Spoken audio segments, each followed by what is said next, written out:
নতুন নতুন ভালোবাসার গল্প পেতে আমাদের চ্যানেলটি সাবস্ক্রাইব করে পাশে থাকা বেল আইকনে ক্লিক করুন। ধন্যবাদ। বড় ভাবের সাথে একই বিছানায় ঘনিষ্ঠ অবস্থায় আমার স্বামী, স্পষ্ট সব দেখেছি আমি। বিষয়টা যদি বিয়ের পরের দিন সকালেই ঘটে থাকে আমার সাথে, তাহলে এর পরেও আপনারা আমাকে চুপ থাকতে বলছেন? আপনাদের কি বিবেক বুদ্ধি কিছুই নেই? উত্তেজিত কণ্ঠে কথা বলছে রিপা।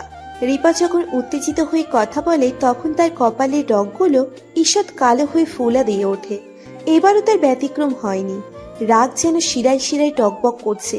নির্মলা বেগম তাকে থামানোর আপ্রাণ চেষ্টা করছেন। বাড়িতে লোকজন গিজগিজ করছে। বিষয়টি তার সম্মানের ব্যাপার। বাড়ির নতুন বউ এমন তামাশা করলে তো তার লাগবেই। রিপাকে গতকাল তার ছোট ছেলে শ্যামলকে বিয়ে করিয়েছেন তিনি। বিয়ের একটা দিন না যেতেই নতুন বউয়ের মুখে এমন কথা তার জন্য বদ হজমের মতো। তার হাব ভঙ্গি স্পষ্ট বুঝিয়ে দিচ্ছে ছেলের ব্যাপারে আরোপিত অভিযোগে তার কোনো মাথা ব্যথা নেই। তার মাথা ব্যথা কেবল মান ইজ্জতের। রিপাকে থামাতে না পেরে অনুনয়ের সুরে তিনি বললেন, বৌমা চুপ করো, দোহাই লাগে। নির্মলার অনুনয়ের সুর রিপার কান অব্দি ঠেকেছে কিনা কে জানে। সে তো দিব্যি চেঁচিয়ে যাচ্ছে। তার চোখ মুখ স্পষ্ট বলে দিচ্ছে সে কতটা শোকে আছে। ভয়ঙ্কর কান্না পাচ্ছে, কিন্তু কাঁদছে না। এমন মানুষগুলোর সামনে কিছুতেই কাঁদবে না। সে চায় না তারা তাকে দুর্বল ভেবে ঝাঁপিয়ে পড়ুক। এজন্য সে তার গর্জন চালিয়ে রেখেছে। কড়া আওয়াজে বলল, শাশুড়ি মা, আপনি চুপ থাকতে বলছেন? এটা চুপ থাকার বিষয়? বিয়ের একটা দিন না যেতেই এমন অনাকাঙ্ক্ষিত কাহিনী। আপনি ঠিক আছেন তো? ভেবেচিন্তে কথা বলছেন? আমার পরিবর্তে আপনার মেয়ে শিলা যদি থাকতো, তাহলেও কি একই জবাব আসতো? রিপার কণ্ঠে প্রতিবাদের ধ্বনি। সে টের পাচ্ছে তার রক্ত চলাচল দ্রুত চলছে। হার্টবিট অস্বাভাবিকভাবে দপাদপ আওয়াজ তুলছে। শরীর থেকে চিকন ঘাম তরতর করে বয়ে যাচ্ছে। চোখের পেছনের সাদা অংশ সূর্যের আভার মতো লাল হয়ে আছে। সে সেই রক্তবর্ণ চোখে তাকালো শ্যামলের দিকে। শ্যামলের দৃষ্টি মাটির দিকে নিবদ্ধ। রিপার সাথে না বিয়ের সময় আর না বিয়ের পর এক দণ্ড হেসে কথা বলেছে সে। সব সময় এড়িয়ে চলেছে। বিয়ের আগে এর কারণ ধরতে না পারলেও এখন স্পষ্ট ধরতে পারছে রিপা। তাহলে বড় ভাবি বলে যাকে পরিচয় করিয়েছিল তার সাথে অন্তরঙ্গ সম্পর্ক থাকার কারণেই তাকে এড়িয়ে চলা হতো। শ্যামলের দিকে ঘৃণার দৃষ্টি নিপাত করে মুখমণ্ডল ঘুরিয়ে নিল সে। একটা সময় তার ঘর্মাক্ত নাকের ডগা দেখে কত প্রতিবেশী ভবিষ্যৎবাণী করেছিল সে নাকি স্বামী সোহাগী হবে। এই কি তার স্বামী সোহাগীর নমুনা? তাচ্ছিল্যের হাসি আসছে তার। কি ভাগ্য!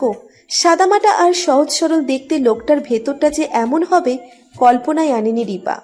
তাকে সবাই বলে সে নাকি মানুষ চিনতে পারে না। আজ তার বিশ্বাস হলো সে আসলেই মানুষ চিনতে পারে না। লোকে একদম সত্য বলে। রিপার বিয়ে ঘটকের আয়োজনে হয়েছে। শ্বশুরবাড়ির লোকজন তাকে পছন্দ করেই বিয়ে ঠিক করিয়েছেন। সে বারবার শুনেছে পাত্রপক্ষের নাকি তাকে খুব পছন্দ হয়েছে, আর সেজন্য বিয়ে বাবদ সকল খরচ তারা বহন করবে এবং খুব কম আয়োজনে বিয়ে সম্পন্ন করবেন। মেয়ে পক্ষের উপর কোনো রকম দাবি নেই তাদের, শুধু মেয়ে হলেই চলবে। এমন দুমুখ সাপের দেখা যে এভাবে পাবে সে বিশ্বাস করতে পারছে না। 3 বোনের মধ্যে সবচেয়ে বড় হলো সে। নিপা আর শিপা কলেজে পড়ে। বাবা বেসরকারি প্রতিষ্ঠানে চাকরি করেন। মাসিক বেতন 20,000-এর কাছাকাছি। মধ্যবিত্ত সচ্ছল পরিবার তাদের। 3 মেয়ে বাবদ খরচ আর সংসারের যাবতীয় খরচে টাকা দিয়ে দিব্যি কেটে যায়। কিন্তু যখন কোনো বাড়তি খরচ এসে কাঁধে পড়ে তখন হিমশিম খেতে হয়। এই যেমন গত ফেব্রুয়ারির শুরুর দিকে যখন সীমার টাইফয়েড বাঁধিয়েছিল, তখন কোনো রকম সেদ্ধ চাল আর ডিম খেতে হয়েছিল এবং বাড়তি কোনো খরচ করতে পারেনি। রিপার বাবা রুবেল সাহেব বড্ড ইন্ট্রোভার্টেড মানুষ। তিনি ধার দেনা পছন্দ করেন না। নিজের যেটুকু আছে সেটুকু দিয়েই সংসার চালান। কোনো রকম বাড়তি খরচ করেন না। তাই বলে কি মেয়েদের সকাল্লাদ মেটান না? মেটায়। মেয়েরা কিছু চাইলে কখনো না করেন না। দ্বিতীয়বার তাকে মনে করিয়ে দেওয়ার পূর্বেই নিয়ে আসেন। 3 মেয়েকে বড্ড ভালোবাসেন তিনি। মেয়েকে বিয়ে দেওয়ার খেয়াল পূর্বে ছিল না, কিন্তু যখন সে অসুস্থ হয়ে পড়েছে তখন আর না করেনি। কে জানে কয়দিন আর বাঁচবে সে। তার আগে মেয়েদের একটা ঠিক করে যেতে চান তিনি। ডায়াবেটিসের ভুক্তভোগী সে। তার উপর মাসখানেক আগে পায়ের আঙুলের গোড়ালি কাটিয়ে এসেছেন তিনি, আর তার জন্য সম্পূর্ণ হাসপাতালের চিকিৎসার উপরে রয়েছেন। ডাক্তারের কড়া নির্দেশ পা যেন কোনো মতেই ইনফেকশন না হয়, কারণ ডায়াবেটিসের রোগীর জন্য পা খুবই নাজুক, মানে সেন্সিটিভ স্থান, এবং ওনাকে যেন বাড়তি টেনশন না দেওয়া হয়, না হলে ওনার জন্য বিরাট ঝুঁকি রয়েছে। এই বিষয়গুলো ডাক্তার বলার পূর্বেই অবগত ছিল রিপা। বাবার কথা বড্ড মনে পড়ছে রিপার, ভীষণ কান্না পাচ্ছে। বাবার কোলে একটুখানি কেঁদে নিলে হয়তো শান্তি পাবে। চাপা শ্বাস ফেলে কাপড় চোপড়ের ট্রলি নিয়ে বেরিয়ে আসলো সে। মানুষের ভিড় কম দেখাচ্ছে, পরিবারের আত্মীয় ব্যতীত বোধহয় আর কেউ নেই। রিপা বিলম্ব না করে পা বাড়ালো। ভাবি ভাবি, কোথায় যাচ্ছেন আপনি? হুট করেই একদল ছেলে আর মেয়ে এসে পথ আটকায় রিপার। এদের এর আগে দেখেছে বলে মনে হয়নি রিপার। তাদের মধ্যে রয়েছে 3টে ছেলে আর 2টা মেয়ে। মেয়ে দুটোর কি সুন্দর গড়ন, ছেলেগুলো শ্বেত রঙা, তাদের চোখে মুখে অস্থিরতা, দিশেহারা ভাবটাও ফুটে উঠেছে মুখে। আপনারা কারা? আমাকে আটকাচ্ছেন কেন? জানেন কি হয়েছে আমার সাথে? সব জানি ভাবি, আপনি একটু দয়া করে বসুন, আমাদের কিছু কথা শুনুন। আমরা ইমনের বন্ধু। সব জানার পরেও আপনারা বসতে বলছেন? আর ইমনকে, এই বাড়ির পাগল ছেলেটা? নেহাল চোখ বন্ধ করে জোরে জোরে শ্বাস নিতে লাগলো। বন্ধুকে এমন শব্দ বলাটা তার গায়ে লেগেছে। শ্যামলের বড় ভাইয়ের নাম ইমন। ইমন প্রতিবন্ধী, তবে জন্মগত নয়, কিছু অনাকাঙ্ক্ষিত ঘটনার প্রভাবে সে প্রতিবন্ধী হয়েছে। তার রোগ চিরস্থায়ী নয়, চিকিৎসার মাধ্যমে সারিয়ে তোলা যাবে, তবে কবে ঠিক হবে এর কোনো নিশ্চয়তা নেই। পারিবারিকভাবে সুস্থ করার জন্যই গত কয়েক মাস পূর্বে বাড়িতে নিয়ে আসা হয়েছে। রিপাকে বসানো হয়েছে, তার সামনেই ইমনের বন্ধুরা বসেছে। তাকে ঘিরে যত আলোচনা চলছে, এর মধ্যে বাড়িতে একবারও তাকে বিষয়গুলো জানানোর সুযোগ দেওয়া হয়নি। ভাবি, আপনি যাবেন না প্লিজ, আমাদের অনুরোধ রইল, না হলে কিছু ঘটে যাবে। বিস্ফোরিত চোখে তাকালো রিপা। তার অবাক লাগছে, সবকিছু শোনার পরেও তাকে থাকার কথা বলছে কিভাবে? মানুষ এমনও হয়? সে বুঝেছে এখানে কেঁদে কোনো লাভ নেই। সবাই ঘুরে ফিরে একতাল। চোখের জল মুছে তাচ্ছিল্যের হাসি ছুঁড়ে উঠে দাঁড়িয়ে পড়ল রিপা। এখন তো আর এক মুহূর্তে দাঁড়াতে পারবো না, আমি এক্ষুনি চলে যাব। নির্মলা বেগমের দিকে অসহায় দৃষ্টি এক পলক তাকালো ইমনের বন্ধুরা। নির্মলা বেগম সেই চাহনি এড়িয়ে স্বাভাবিকভাবে তাকালেন, যার ভাবার্থ তোমরা দায়িত্ব নিয়েছ, কিভাবে সামলাবে সেটা তোমাদের ব্যাপার। ছেলে মেয়েগুলো পরস্পরের মুখের দিকে কয়েকবার চাওয়াচাই করলো। হিসাব মিলিয়ে জুথি উঠে রিপার সামনে দাঁড়িয়ে পড়ল। রিপা চমকে তাকানোর পূর্বেই তার মুখে ক্লোরোফর্ম স্প্রে করা হয়। জ্ঞান হারিয়ে ঢলে পড়ার সাথে সাথে একজোড়া শক্তপোক্ত হাত এসে ধরে ফেলল। দৌড়ে আসার কারণে হাঁপাচ্ছে সে। রিপার মুখের দিকে তাকিয়ে মৃদু হাসল, তারপর বাকিদের দিকে ঘুরল। হাত জোড়ার মালিক স্বয়ং শ্যামল, তাকে দূরে রাখা হয়েছিল। সিদ্ধান্ত ছিল ইমনের বন্ধুরা রিপাকে আটকাবে, আর ওর পাশে কেউ থাকবে না।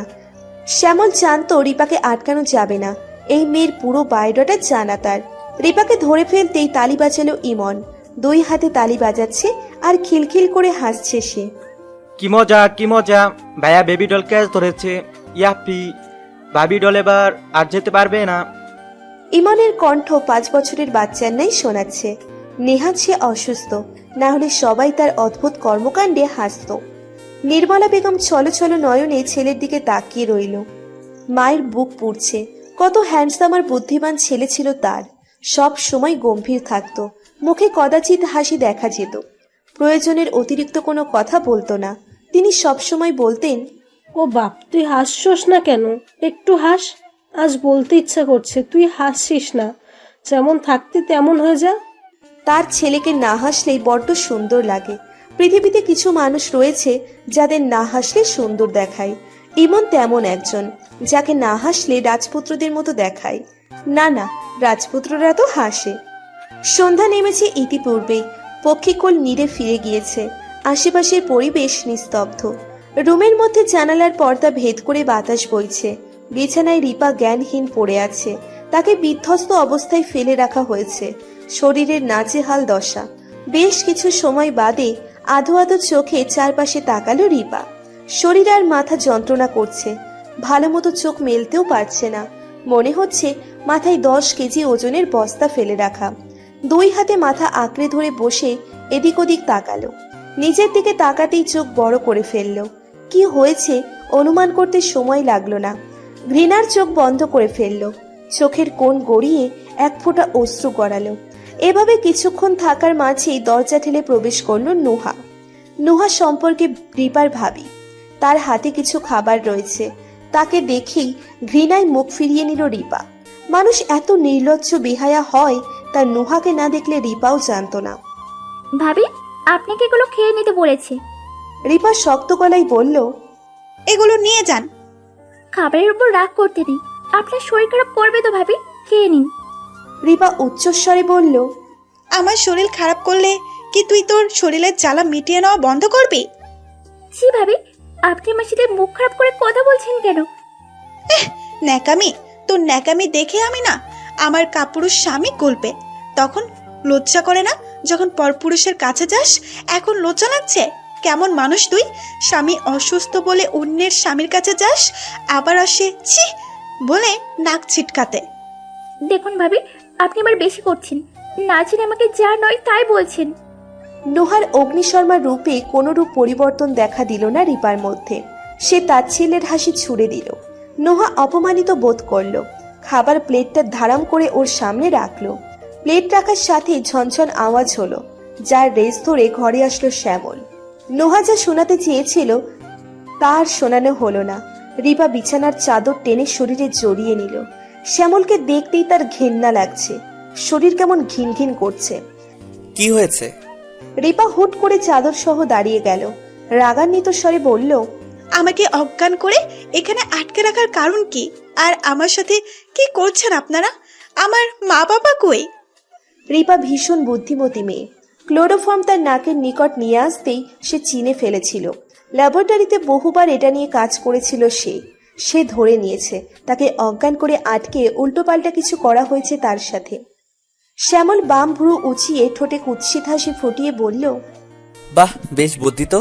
কি করেছি সেটা তো বুঝেছ, তারপরেও প্রশ্ন কেন করছো? বুঝেছি। আমার মুখ থেকে শুনতে চাও? আচ্ছা বলছি। একদম বাজে বকবেন না। আপনি কাপুরুষ জানতাম, এতটা কাপুরুষ ভাবিনি। আমার ঘুমের ঘোরে সুযোগ নিয়েছেন। আপনার পুরুষত্বের আন্দাজ হয়ে গিয়েছে, খুব ভালো করেই জানতেন। আমি সজ্ঞানে থাকলে আমার সাথে কিছুতেই পারতেন না। যাই হোক, বলে রাখি, যদি বলেন এ কথা বলে আমাকে ব্ল্যাকমেল করে আটকে রাখবেন, তাহলে বলি এটা আপনার ভুল ধারণা। আমি এসবের পরোয়া করি না। আপনাদের গোমর ফাঁস করেই ছাড়বো, সাথে এখান থেকেও বের হব। শ্যামল চোখ বন্ধ করে রেখেছে। রিপার শরীর জ্বালানো কথা কানে পৌঁছাতেই শরীরের লোম দাঁড়িয়ে গিয়েছে। শ্বাস প্রশ্বাস গভীরভাবে টানছে আর ছাড়ছে। রাগে লাল হয়ে যাচ্ছে সে। কেউ তাকে এমন কথা বলার সুযোগ পায়নি কখনো, অথচ এই মেয়ে তাকে যা নয় তাই বলছে। রাগটুকু যথাসম্ভব হজম করে থমথমে গলায় বলল, বেশি তেজ ভালো না। উল্টো বেগ সামলাতে পারবে তো? চুপচাপ খাবারটুকু খেয়ে নাও। খাবো না আপনার খাবার। বলেই প্লেট ছুঁড়ে ভেঙে ফেলল রিপা। নোহা তার দিকে এগিয়ে যেতেই শ্যামল তাকে থামিয়ে দিল। শান্ত চোখে রিপার দিকে এক পলক তাকিয়ে নোহাকে যেতে বলল। নোহা যেতে চাইল না, ঠাই দাঁড়িয়ে রইল। কিন্তু শ্যামলের চোখের দিকে তাকাতেই দ্বিতীয়বার উহ বলার সাহস করল না। চুপচাপ বেরিয়ে গেল। শ্যামল নিচু হয়ে সবটুকু খাবার তুলে নিল, একটুও ছিটে ফোঁটা রাখল না। সব নিয়ে জানালা দিয়ে ফেলে দিল। রিপার একদম কাছাকাছি গিয়ে শান্তস্বরে বলল, এখন থেকে আগামী 24 ঘন্টা কোনো খাবার পাবি না। এটা তোর তেজের সামান্য প্রতিক্রিয়া দেখালাম। রিপা মুখ ফিরিয়ে নিল। শ্যামল নিঃশব্দে বেরিয়ে গেল। যেতে যেতে ভালো করে দরজা আটকিয়ে গেল। রিপাকে আরো কঠিন শাস্তি দেওয়া উচিত ছিল। তাকে যা বলেছে এসবের কাছে শাস্তিটা পিঁপড়া সমান। সে ভালো ব্যবহার করতে চেয়েছিল, কিন্তু রিপার নোংরা ভাষা তা করতে দিল না তাকে।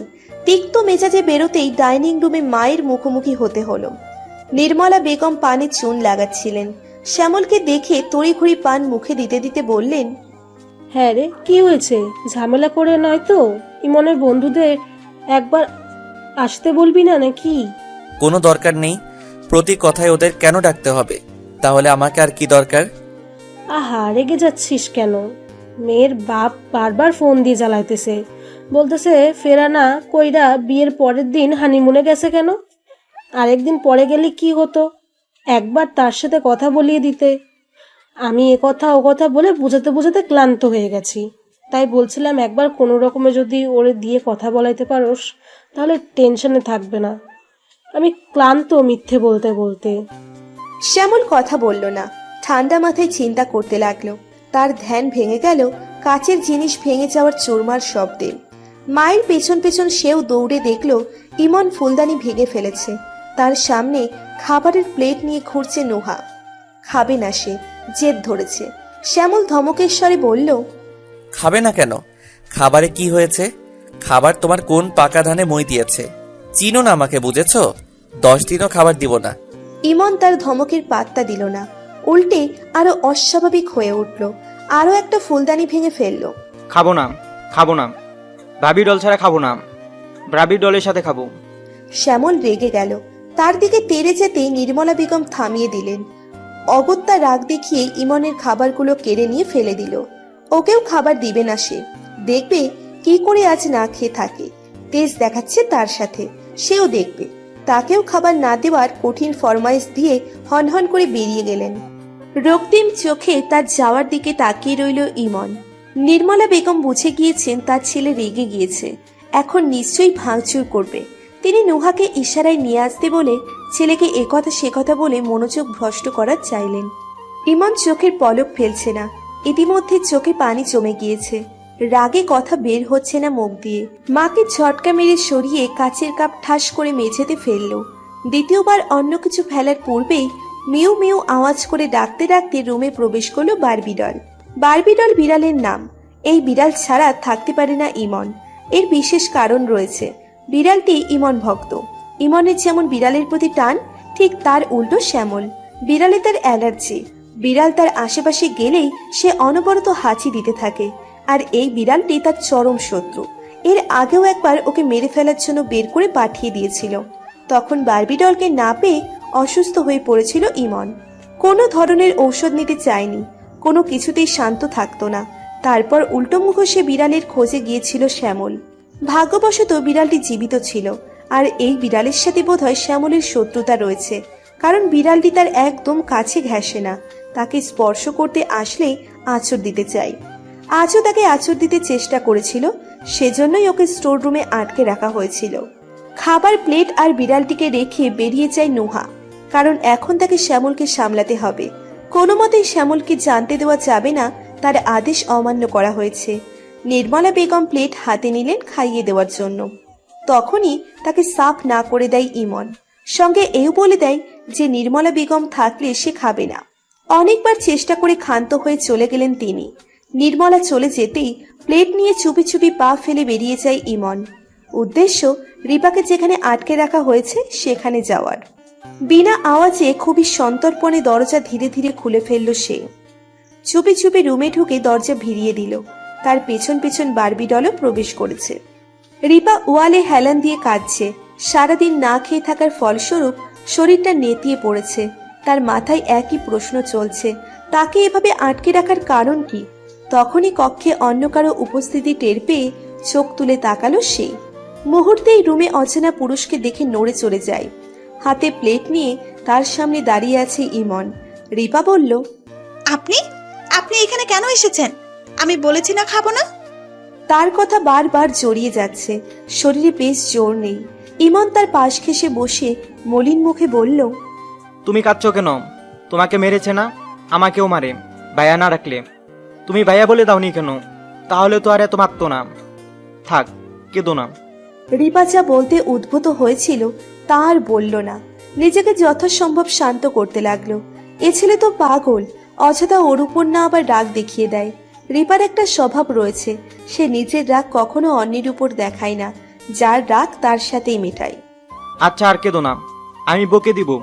এখন খেয়ে নাও। আমি খাবো না, কেন? কারণ আমার খাওয়া শেষ। মিথ্যা কথা, তুমি খাওনি। আমি দেখেছি ভাইয়া তোমার খাবার ফেলে দিয়ে তোমাকে এখানে আটকে রেখেছে। তুমি না খেলে আমি খেয়ে নিব। মনে রেখো, পরে কিন্তু আর পাবে না, ভাইয়া চলে আসবে। রিপা নিরুত্তর রইল। ইমন করুণ সুরে বলল, তাড়াতাড়ি খেয়ে নাও, ভাইয়া চলে আসবে। আর এসে আমাকে দেখলে আমাকে তো মারবে, সাথে তোমাকেও মারবে। তোমার ভাই তোমাকে মারবে? হ্যাঁ মারে, ভাইয়া খুব পচা।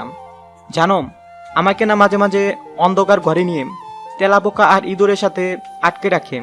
বলতে বলতেই ইমনের চোখ ছলছল করে ওঠে। বিড়ালটি ম্যাও ম্যাও ডাকে ইমনের পেছন থেকে বেরিয়ে আসলো। ইমনের গা ঘেঁষে সান্ত্বনা দিতে লাগলো, যেন সে বুঝেছে তার মালিক কষ্ট পাচ্ছে। এই অবলা প্রাণীগুলো হয় খুবই প্রভু ভক্ত, তাদের একটু আদর দিলেই অন্ধভক্ত হয়ে ওঠে। রিপা ফ্যাল ফ্যাল চোখে বিড়ালের দিকে তাকালো। এই বিড়ালকে সে দেখেছিল, একদল লোক ওকে মেরে ফেলার চেষ্টা করছিল।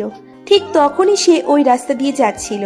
এত সুন্দর বিড়াল দেখে ও তাদের মারতে দেয়নি, কাঠখড় পোড়ার মতন অনুরোধ করে বাঁচিয়ে দিয়েছিল। ভাগ্যের পরিহাসে দ্বিতীয়বার দেখা হয়ে গিয়েছিল। স্থানটি ছিল শপিং মলের সিঁড়ি লিফট। বিড়ালটি সিঁড়িতে হুট করে দৌড়ে চলে এসেছিল, এসেই বিপাকে পড়েছিল। সিঁড়ি নিচে নামার সাথে সেও লাফাচ্ছিল। তখন সে ওকে আবারও বাঁচিয়েছিল। সে অবাক হয়ে হাত বাড়িয়ে বিড়ালকে ছুঁয়ে দিল। ইমনকে অবাকের সুরে প্রশ্ন করল, এই বিড়ালকে কই পেয়েছেন? ইমন অভিমানী সুরে বলল, ওকে বিড়াল বলবে না, ও আমার ভাই বিড়াল। রেপা ভ্রুচূড়া কিঞ্চিত কুঁচকে নিল। কি বলল? Barbie doll? এটা তো মেয়ে মেয়ে লাগছে। বিড়ালের নাম তো হয় মিনি, পুষি, ক্যাটি। সে কপালে ভাঁজ ফেলে বলল, বারবি ডল? এটা আবার কেমন নাম? খুব সুন্দর, তাই না? জানো, এটা আমি রাখিনি। তার কথার মাঝখানে রিপা থামিয়ে দিল। বিড়াল নিয়ে সে কথা বলে সময় নষ্ট করতে চায় না, তার এখানে জরুরি কথা জানার আছে। রিপা একটু খাবার মুখে তুলে বলল, তোমাকে আর কেউ মারে? তোমার বউ, বোন, মা, ওনারা? না, আমাকে আর কেউ মারতে পারে না। নুহা তো আমাকে দেখলে ভয় পায়। শিলা আপু সারাদিন ফোন কানে নিয়ে থাকে, আর আম্মা সারাক্ষণ আমাকে আদর করে, মারে না। কিন্তু বউকে, আমাদের ঘরে তো আর কেউ নেই। ও আচ্ছা, তাহলে আমার ভুল হয়েছে। তা নোহা তোমাদের কে হয়? কৌতূহল নিয়ে প্রশ্ন করল রিপা। তার ধারণা কিছু গন্ডগোল আছে। ইমনের বোকা বোকা কথাই সে বেশ কিছুই জানতে পারছে। ওকে ওর মতোই হ্যান্ডেল করতে হবে। ইমন খুশিতে গদগদ হয়ে বলল, নুহা নেহা খালামুনির আম্মু। আমাদের যে নেহামুনি আছে না, উনার। জানো, নেহা খালামুনি এত বড় হয়েও নুহাকে আম্মু ডাকে। কি লজ্জা! বলেই খিলখিল করে হাসল ইমন। রিপা বুঝে ফেলল নুহা তাদের হয়তো খালাতো বোন। রিপা তার কথায় ভুলচুরি চালু রাখলো। কথায় কথায় জেনে ফেলল প্রতি রাতে নুহা আর শ্যামল একসাথে থাকে। এটুকু শুনতেই তার গা ঘিন ঘিন করে উঠল। সে যা দেখেছে তার কিছুই ভুল নয়। তাদের কথার মধ্যে রুমে এসে উপস্থিত হন নির্মলা বেগম। ইমন আর রিপাকে একসাথে দেখে সে থতমত খেয়ে যায়। কঠিন আদেশের সুরে ছেলেকে শাসিয়ে বললেন, তুই এখানে এসেছিস কেন? তোকে না নিষেধ দিয়েছিলাম? ইমন ভয়ে আড়ষ্ট হয়ে গেল। রিপা তাচ্ছিল্যের সুরে বলল, কেন? আমি সব জেনে যাব বলে? এই মেয়ে, তুমি বেশি কথা বলো। এখনো কিছু বলেছি কই? আর আমাকে এখানে আটকে রাখার কারণ কি? কেন আটকে রেখেছেন? আমি যেতে চাই, যেতে দিন। আপনার ছেলে পরকীয়ার সকল ডিটেলস জানা হয়ে গিয়েছে আমার। এই এই মেয়ে, কি পরকিয়া পরকিয়া লাগিয়ে রেখেছো? আমি ওর বউ, স্বামী স্ত্রীর কিসের পরকিয়া? একটা থাপ্পড় দিব। কথাটা বলে চেঁচিয়ে ভেতরে আসলো নুহা। রাগে ঠোঁট কাঁপছে। তখন শ্যামলের ভয় কিছু বলতে পারেনি। এখন সব ঝাল মিটিয়ে নিবে। কৌশলে শ্যামলকে ঘুমের ঔষধ খাইয়ে এসেছে সে। রিপা বিস্ফোরিত চোখে তাকিয়ে রইল। নুহার কণ্ঠে তেজ শোনা যাচ্ছে। তার আওয়াজ বলে দিচ্ছে সে যা বলছে তার সব ঠিক। বেতালের মতো রিপা প্রশ্ন করল, তাহলে আমি কে? নির্মলা বেগম নির্লিপ্ত গলায় বললেন, তুমি তার ভাবি, অর্থাৎ ইমনের বউ। মানে কি বলছেন? ক্লিয়ারলি বলেন। ফুফু, আমার কথার অর্থ হলো তোমাকে ইবানের সাথে বিয়ে দেওয়া হয়েছে। এখন কারণ নিশ্চয় জানতে চাইবে, তার জন্য বলে রাখি তোমার বাবা ইমনের সাথে তোমাকে বিয়ে দিবে না, তাই চাল চেলেছি আমরা। যাই হোক, শোনো, ভালো কথা মনে পড়েছে। এখন ফটাফট তোমার বাবাকে ফোন দিয়ে বলো তুমি ঠিক আছো। কদিন যেন তিনি তোমাকে ডিস্টার্ব না করে। না বলতে চাইলে সমস্যা নেই, তোমার সুন্দর শরীরের সুন্দর ভিডিও সবার কাছে পৌঁছে দিব। নুহার কথা শুনে রিপা তবদা খেয়ে যায়। মাথায় যেন বাজ ভেঙে পড়েছে। মুখ বিশাল বড় হা করে তাকিয়ে রইল তাদের দিকে। সবটুকু হজম করা তার জন্য কষ্টসাধ্য হয়ে যাচ্ছে। ধাক্কাগুলোর বেগের গতি খুবই ভারী পড়ল তার উপর। নিজেকে কেমন আওলা ছাওলা লাগছে। পলকহীন চোখে কয়েক সেকেন্ড স্তব্ধ রইল। খুবই শান্ত স্বরে সে বলল, বিয়ের সময় কাগজপত্রের নামগুলো আমি পড়েছি এবং বর কে ছিল সেটাও দেখেছি। নোহা অকপটে জবাব দেয়। ওসব কিছুই সাজানো ছিল সবাইকে দেখানোর জন্য। রিপা এক দৃষ্টিতে ওদের দিকে তাকিয়ে রইল। নোহা এবার গলার সুর খানিকটা মিইয়ে বলল, দেখো, যা হয়েছে হয়ে গিয়েছে, তুমি সব মেনে নাও। ধরে নাও এসব তোমার কপালে ছিল। তাছাড়া তোমার বাবাও খুব অসুস্থ। তুমি নিশ্চয় জানো তোমার সাথে এমন কিছু ঘটেছে, জানলে ওনার কি হতে পারে। রিপা জড় বস্তুর ন্যায় ওর দিকে তাকিয়ে রইল। রিপার দৃষ্টিপাত দেখে নোহা কণ্ঠে আরো খানিকটা মধু মাখালো। রিপার বাহুতে আদরের সুরে হাত বুলিয়ে বলল, আমার তোমার জন্য খুব খারাপ লাগছে, কিন্তু কি করব বলো, আমিও নিরুপায়। ইমন ভাই তোমাকেই পছন্দ করেছিলেন, তোমাকেই বারবিডাল মানেন। তাছাড়া উনি তো সুস্থ হয়ে যাবেন, ওনার ট্রিটমেন্ট চলছে। আর উনি সুস্থ হয়ে গেলে ওনার চাকরি আবারও ফেরত পাবেন। তাহলে তো তোমার লাইফ পুরো সেটেল। এর জন্য শুধুই তোমার খানিকটা ধৈর্য দরকার। তুমি বুদ্ধিমতী, আমার থেকেও তোমার বেশি জ্ঞান, তাই সিদ্ধান্ত তোমার হাতে ছেড়ে দিলাম।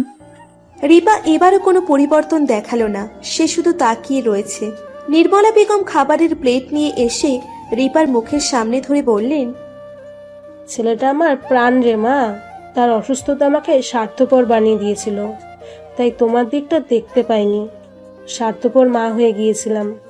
তোমার কাছে অনুরোধ, আমাকে ক্ষমা করে সব মেনে নাও। বিনিময়ে যা চাও তাই দিব। রিপা খাবারটুকু মুখে নিল, কোনো রকম নড়াচড়া না করে ধীরে ধীরে গিলে ফেলল। নির্মলা বেগম তাকে খাবার খাওয়াতে লাগলেন। ধীরে ধীরে তার অনুরোধ বাড়ছিল, বই কমছিল না। রিপা চুপচাপ সব হজম করছে। রিপার নিরাপত্তায় দুজনে পলকেই বদলে তার সামনে অনুরোধের হাত পেতে রইলেন। সে যা চাইবে তারা তাই করবে, এ কথাও বললেন। রিপা তাকিয়ে দেখল ইমন খেলতে খেলতে ওখানেই ঘুমিয়ে পড়েছে। সে এখন গোলক ধাঁধায় আটকে গেছে।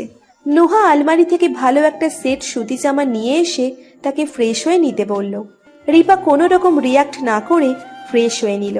সে বের হয়ে দেখল দুজনেই বসে আঙুল কচলাচ্ছে। তারা টেনশনে রয়েছে তা বুঝতে বেশ বেগ পেতে হলো না রিপার। বেশ কিছুক্ষণ মৌনতা পালন করলো সে। ঘড়ির দিকে এক পলক তাকিয়ে স্বাভাবিক কণ্ঠে তাদের উদ্দেশ্যে বলল, আমি কিছুক্ষণ বিশ্রাম নিতে চাই। নির্মলা বেগম এবং নোহা সম্মতি জানিয়ে উঠে পড়ল। দুজনের ভেতর কিছুটা হালকা হয়েছে। তারপর যে যার রুমে চলে গেল ঘুমোতে। নোহা যাওয়ার পূর্বে শ্যামলের রুমে একবার উকি দিয়ে গেল। ঘণ্টাখানেক পেরোতেই ঘুম ভেঙে যায় শ্যামলের। হকচকিয়ে উঠে দেওয়াল ঘড়ির দিকে তাকিয়ে দেখল 12:30। মাথায় হাত দিয়ে কিছুক্ষণ ঝিমুতেই মনে পড়ে গেল রিপার কথা। তাকে তো সে খাবার না দিয়ে আটকে রেখেছে। দ্রুত নাকি মুখে উঠে রান্নাঘর থেকে একটা শুকনো রুটি নিল, সাথে একটা ডিম ভেজে নিল। প্লেট নিয়ে হড়বড়িয়ে দরজা খুলে প্রবেশ করলো সে। সাথে সাথে ঘুম ভেঙে যায় রিপার। রিপার ঘুম খুবই পাতলা, হালকা আওয়াজ শুনলেই তার ঘুম ভেঙে যায়। রিপা চোখ বন্ধ করে দেখতে চাইল শ্যামল কি করে। হাতে নাতে শ্যামলের উদ্দেশ্য ধরার জন্য নিজেকে প্রস্তুত করে নিয়েছে রিপা। শ্যামল এসেই তাকে ডাকতে লাগলো, তবে যথেষ্ট দূরত্ব বজায় রেখে। রিপা নড়ল না, মনে মনে ভেবে নিল তাকে ঘুমে বিভোর দেখে কি করে সেটা দেখবে। কিন্তু শ্যামল আশানুরূপ কিছুই করল না। তাকে ডেকে কোনো সাড়া না পেয়ে চলে গেল। রিপা চোখ খুলে অবাক হয়ে তাকালো। কয়েক সেকেন্ড বাদে আবারও তাকে ফিরে আসতে দেখে চোখ দুটো পুনঃ পুনঃ বুজে নিল সে। শ্যামল পানির গ্লাস নিয়ে এসেছে। বাম হাতে গ্লাস নিয়ে ডান হাতের আঙুলে পানি নিয়ে তার মুখের উপর ছিটা দিল। রিপার মুখমণ্ডল তার অজান্তেই কুঁচকে ফেলল। ঘুমের ভান বেশিক্ষণ করতে পারল না। চোখ মুখ কুচকাতে দেখে শ্যামল আবারও পানি ছিটালো। রিপা এবার চোখ মেলে স্বাভাবিকভাবে তাকালো। তাকানো দেখে শ্যামল খাবার প্লেট এগিয়ে বলল, খেয়ে নাও। প্রথমবার বলে মাফ করে দিয়েছি, এরপর হলে আর কখনো মাফ হবে না। রিপা চুপচাপ তাকিয়ে রইল। শ্যামল তাকে নেওয়ার জন্য আরেকবার বলল, কিন্তু কোনরূপ সাড়া পেল না। তৃতীয়বার বেশ ঝাঁঝালো গলায় বলতেই সে প্লেট হাতে নিল। ডিমের কুসুম কাঁচা দেখে বলল, আমি কুসুম কাঁচা খাই না। শ্যামল চোখ বন্ধ করে কপালে ভাঁজ ফেলল। কণ্ঠে দ্বিধাবোধ ফুটিয়ে বলল, আমি কুসুম কাঁচা খাই, সেজন্য ভুলে ভুলে আপনার জন্য নিয়ে এসেছি। আপনি সম্বোধন শুনে রিপা খানিক সময় স্তব্ধ রইল। শ্যামল তাকে তুমি এবং তুই সম্বোধন করেছিল, এখন স্বাভাবিক অবস্থায় আপনি বলেছে। অর্থাৎ নোহার বলা কথাগুলো সত্য। সে শ্যামলের ভাবি, নোহা তার ভাবি নয়। খাবার নিয়ে যাবার সময় শ্যামল তাকে বলল, মেয়ে মানুষ, দরজা লাগিয়ে ঘুমাবেন। রিপা হুট করে কেঁদে ফেলল। হু হু করে কান্নার আওয়াজ শুনে শ্যামল দাঁড়িয়ে পড়ল। রিপার চোখের পানি স্রোতের মতো গাল বেয়ে গড়িয়ে পড়ছে, একবারও থামছে না। কাঁদতে কাঁদতে সে বলে উঠল, দরজা লাগিয়ে কি হবে? আমার সাথে যা হবার তা হয়েই গিয়েছে। কথাটা শেষ করে খানিকটা দম নিল। কঠিন গলায় বলল, আমার জীবন কেন এমন করলে? আমার কি দোষ ছিল? আমি কেন? জানতে চাই আমি কোন দোষে আমার সাথে এমন প্রতারণা করেছেন। শ্যামল নিশ্চুপ রইল। রিপা তেজি কণ্ঠে প্রশ্ন করল, জবাব দেন, কেন প্রতারণা করেছেন? কেন একটা প্রতিবন্ধীর সাথে আমাকে বিয়ে দিয়েছেন? খানিকটা দম নিয়ে নাক টেনে টেনে আবারও বলল, আমার বিয়ে তো আপনার ভাইয়ের সাথে ঠিক হয়নি, হয়েছিল আপনার সাথে। নিজের বউকে ভাবি পরিচয় করিয়ে দেওয়ার সময় একটুও লজ্জা করেনি? বিবাহিত হয়ে অবিবাহিত পরিচয় দিয়ে অন্য ছেলের সাথে আমাকে ঠকিয়ে বিয়ে দিতে লজ্জা লাগেনি? আমাকে অচেতন করে রেপ করে ভিডিও করে হাত কাঁপেনি? আমার সাথে কি আপনার কোনো শত্রুতা ছিল যে আপনি এমন করেছেন? আরে আমি তো আপনাকে চিনি না, তাহলে কেন এমন করেছেন বলুন? চুপ থাকবেন না। কথা বলতে বলতে নিচে হাঁটু গেড়ে বসে পড়ল সে। শ্যামল চোখে মুখে বিস্ময় ফুটিয়ে বলল, এসব কে বলেছে? রিপা শক্ত গলায় বলল, সব জেনে গেছি আমি, ওনারা আমাকে সব বলে দিয়েছেন। শ্যামল নিরুত্তর রইল। রিপা নিজেকে শক্ত করে উঠে পড়ল। বিছানার পাশ থেকে ছুরি বের করে শ্যামলের সামনে নিয়ে আসলো। এই ছুরিটা রুমেই পেয়েছিল সে, তখনই লুকিয়ে রেখেছে, সাথে মাথায় ফোন দিয়েও এঁটেছে। আপনারা সবাই যে জাল বুনেছেন তার জন্য সমবেদনা, আমি কখনোই এসব মেনে নেব না। তার থেকে বরং মৃত্যুকে গ্রহণ করে নেব। মনে রাখবেন, মরলে একা মরব না, আপনার পুরো পরিবারকে সম্পূর্ণ ভাসিয়ে সারা জীবন জেলের ভাত খাওয়ানোর পূর্ণ ব্যবস্থা করে যাব। আমার মতো দ্বিতীয় কারোর সাথে কিছু করার ছিটে ফোটাও সুযোগ রাখবো না। এমনিতেই আমার যে শরীর পরপুরুষে ছুঁয়েছে সে শরীর আমি রাখবো না, শেষ করে দিব আমি সব, সাথে আপনাদেরও। পাগলামি করবেন না, ছুরিটা ফেলে দেন। আমার কথা শুনুন, আমি সব বলছি, আপনি এমন কিছু করবেন না। এই শরীরে এখন শুধু রক্ত, পানি আছে, কোনো প্রাণ নেই। আমি তো মরেই গিয়েছি তখনই যখন জানলাম পরপুরুষ ছুঁয়েছে। শ্যামল রিপাকে বোঝাচ্ছে উল্টোপাল্টে কিছু না করতে, সে যা চাইবে তাই করবে ও। কিন্তু রিপা শুনতে চাইছে না। কথা বলতে বলতে রিপার একদম কাছে এসে খপ করে ওর হাত থেকে ছুরিটা নিয়ে নিল সে। অন্য হাতে ওর গালের সামনে এনে থামিয়ে নিল। হাত নামিয়ে ফেলে চোখ বন্ধ করে দাঁতে দাঁত চেপে বলল, প্রথমত, আমি কোনো পরপুরুষ নই, তোমার স্বামী। দ্বিতীয়ত, তোমাকে কিছুই করিনি, এমনকি একবারও স্পর্শ করিনি। তোমাকে অমন এলোমেলো নোহা করেছিল শুধুমাত্র ভয় দেখাতে, দমিয়ে রাখার জন্যই ওই মিথ্যা বলা হয়েছিল। কোনো কিছুই হয়নি তোমার সাথে, বুঝেছো তুমি? মাঝরাত, চারিপাশ ঘুটঘুটে অন্ধকার হবার কথা, অথচ বাহির এতই আলোকিত যে রাস্তার উপরে ছোট ছোট পাথরের রঙও স্পষ্ট দেখা যাচ্ছে। কারণ বাহিরে ল্যাম্পপোস্ট জ্বলছে, পাশাপাশি বাসা বাড়ির বাহিরের বাতিগুলোও জ্বলছে। শহরের মানুষের এই একটা নিয়ম রয়েছে, তারা কারণবিহীন রাত দিন আলো জ্বালিয়ে রাখে। শহরে থাকতে হলে বোধহয় এমন নিয়ম মানতে হবে। তাদের অতি টাকা পয়সা আছে তা এটার মাধ্যমেই বোঝানো হয়, না হলে খামোকা কেন এতগুলো লাইট জ্বালিয়ে বিদ্যুৎ বিল বাড়াবে? রিপার শ্বশুরবাড়ির বাহিরের উঁচু ওয়ালের বাড়ির বেশ কয়েকটা লাইট লাগানো, সেসবের আবার নানা বাহার। রিপার মনে হলো এসব অযথাই অপচয়। সে হলে কখনো এতগুলো লাইট লাগাতে আর জ্বালাতে দিত না। সে মধ্যবিত্ত পরিবারের মেয়ে, তার বাবা খুবই হিসেবি, সেও হয়েছে তার বাবার মতো। তার বেডরুমে দুটো লাইট প্রয়োজন, তবুও সে একটি লাইটই রেখেছে। পড়ার সময় সে বিছানার পাশে এসে লাইটের নিচে পড়ালেখা করে যায়, তবুও বাবাকে বলে দুটো লাগায় না। অথচ এখানে একটার স্থানে তিনটে। রিপা জানালার পাশে দাঁড়িয়ে বেশ মনোযোগ দিয়ে এসব ভাবছে, অথচ তার এখন ভাবা উচিত শ্যামলীর বলা কথা নিয়ে, কিন্তু সে ভাবছে না। যে বিষয় নিয়ে সে জানবে না সেসব নিয়ে আগে ভেবে উল্টোপাল্টা কিছু মনে নিয়ে টেনশন করতে চায় না। বলতে গেলে সে পারে না। রিপার এটা অদ্ভুত এক অভ্যেস। এই যেমন ফিজিক্স পরীক্ষার দিন তার ফিজিক্স পড়তে ইচ্ছে করে না, সে তখন বায়োলজি পড়ে। যেটা হবে সেটা নিয়ে এত টেনশন করার কি দরকার, হলেই তো দেখবে। শ্যামল সিগারেট খাচ্ছে খুব দ্রুত, অথচ এত সময়ে অর্ধেকও শেষ করতে পারেনি। রিপার সামনে সিগারেট খাওয়া যাবে না। রিপা সিগারেটের গন্ধ নিতে পারে না। এজন্য বারান্দায় দাঁড়িয়ে সিগারেট টানছে। রিপা অবশ্য এতে আপত্তি করেনি। সে আপত্তি করেছিল যখন তাকে বলেছিল ওখানে বসে সে খেতে পারবে কিনা। শ্যামল আশ্চর্য ভঙ্গিমায় সিগারেটের দিকে তাকালো। সে এখনো শেষ করতে পারছে না কেন? সচরাচর সিগারেট খায় না সে, মাঝে মাঝে খুব টেনশন হলে এক আধটা খায়। রুমের ভেতর থেকে চিকন কণ্ঠে রিপার আওয়াজ আসলো। মিস্টার শ্যামল, আপনার কি এখনো খাওয়া শেষ হয়নি? শ্যামল অর্ধ খাওয়া সিগারেটটা ছুঁড়ে ফেলে দিল। ক্ষীণস্বরে জবাব দিল, আসছি। বড় বড় নিঃশ্বাস ফেলে স্থির হয়ে নিল শ্যামল। স্বাভাবিক ভঙ্গিমায় হেঁটে এসে উপস্থিত হলো রিপার সামনে। রিপা বেতের সোফায় বসে আছে। তার সামনে একটা টি টেবিল আর বাম দিকে আরো একটা 3 জনের বসার মতো সোফা। সে যেখানে বসেছে সেখানে 2 জন বসতে পারবে। রিপা ইশারায় শ্যামলকে তার বাম দিকের সোফায় বসতে বলল। সাথে সোফায় বসলে কথা বলতে অসুবিধে হবে, তার চেয়ে বরং পাশের সোফায় বসলে তার তাকাতে কষ্ট হবে না। 2 জন আড়াআড়ি ভাবে বসলো। রিপা ঘরের আশেপাশের দিকে নজর বুলিয়ে ভাবল এরা বেশ শৌখিন।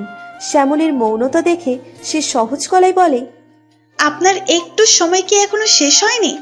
রাত বাড়ছে, যত দ্রুত সব বলবেন ততই লাভ হবে। বলা বলির অনেক কিছুই, বলা শুরু করলে আজ সব বলে শেষ করতে পারবো না। এর চেয়ে বরং আপনি প্রশ্ন করুন, আমি জবাব দিচ্ছি। রিপা ঘাড় হেলিয়ে সম্মতি জানালো।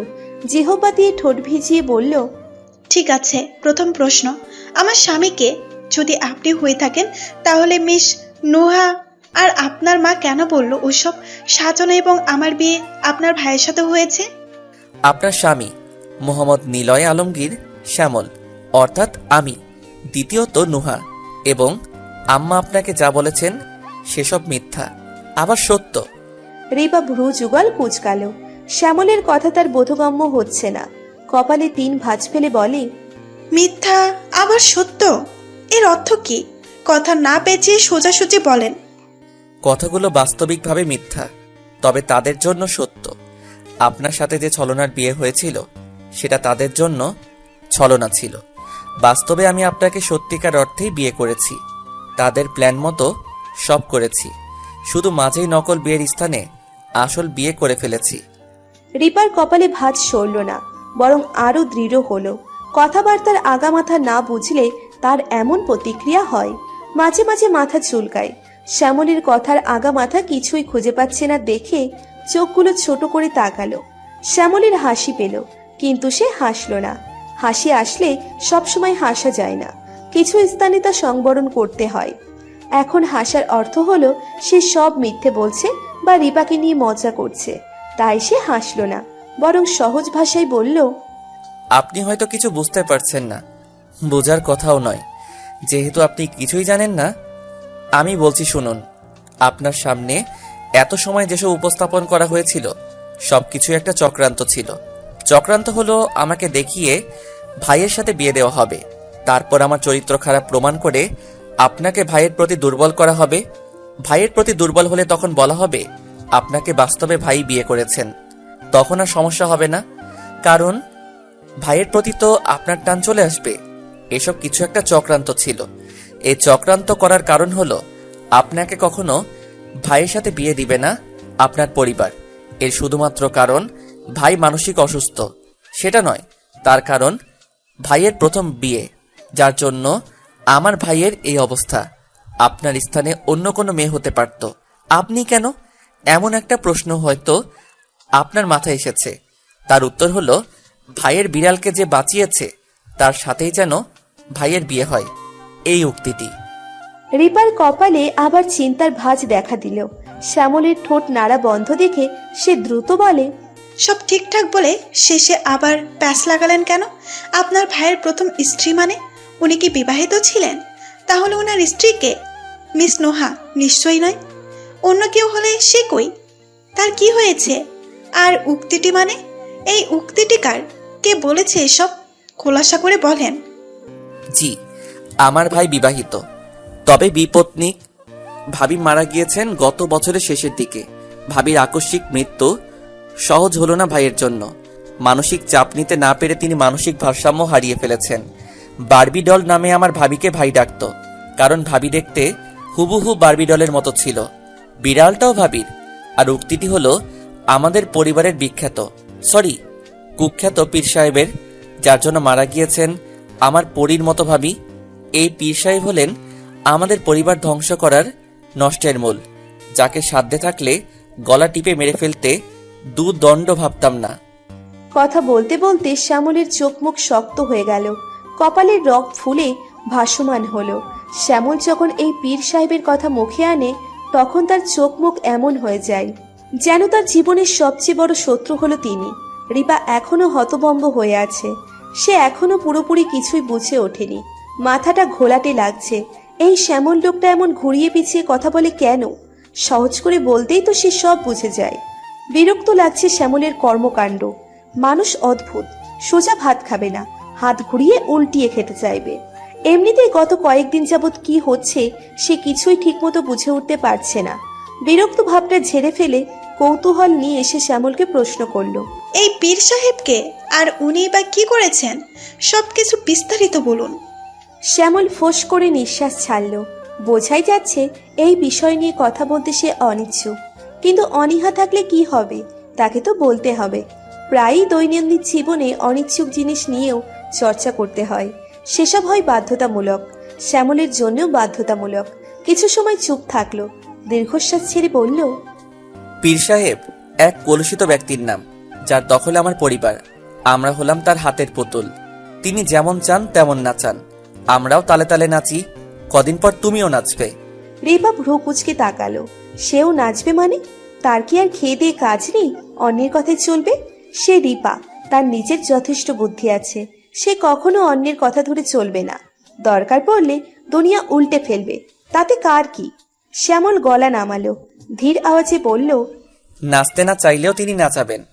আমার মা পীর ভক্ত, ভক্ত নয় অন্ধভক্ত। অন্ধভক্ত চিনো?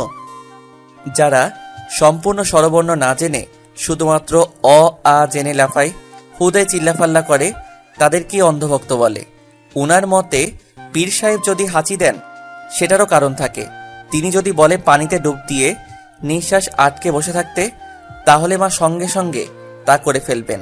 জানেন, আমার মা এবং ভাবির সমস্ত গয়নাগাটি ওনার দখলে, এমনকি আমাদের বাড়িটাও।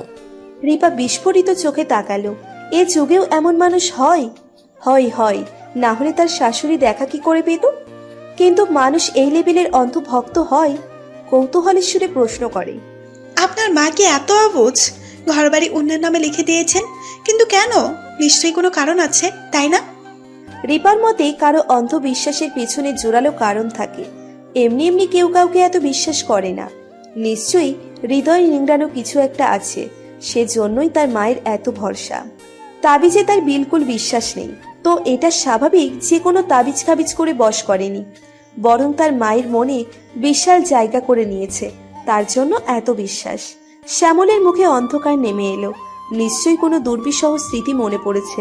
স্মৃতিগুলো হয় বজ্জাত, যখনই কারো চোখে ভাসবে তখনই তার চোখ মুখ অন্ধকার করে তুলবে। কদাচিৎ হাসালেও পরক্ষণেই তার জন্য মনকে কাঁদিয়ে তোলে। শ্যামল বিষণ্ণ কণ্ঠে বলে, আমার জন্মের পূর্ব থেকেই মায়ের এই ভক্তি। ওনার এই ভক্তি জন্ম নেওয়ার কারণ হলো আমার ভাই। একদা আমার মা বন্ধা ছিলেন, তার কোনো সন্তান হতো না।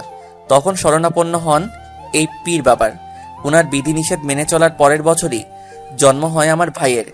এরপর একে একে আসি আমি আর আমার বোন। তখন থেকে যে ওনার ভক্তি তা আজ পর্যন্ত বিদ্যমান। বলেন কি, ওনার এত ক্ষমতা? আরে ধুর, বালের ক্ষমতা। মায়ের তখন ডাক্তারি চিকিৎসাও চলছিল, ডাক্তারের ওষুধও খেতেন, কিন্তু উনি মানেন পীরের কারণে বাচ্চা হয়েছে। কারণ ওষুধ তো এর পূর্বেও খেয়েছেন, তখন সারিনি কেন? আরে ভাই, ওষুধ কি সাথে সাথে কাজ করে? এসব ওষুধের সময় লাগে। অনেক ওষুধ আছে যেসব ধীরে ধীরে কাজ করে, আবার অনেক ওষুধ দ্রুত। কিন্তু আমার মাকে তা বোঝানো কারো কি সাধ্যে পড়ে? শ্যামলের চোখ লাল টকটকে হয়ে গিয়েছে। শ্যামল যখন রেগে যায় তখন চোখ লাল হয়ে যায়।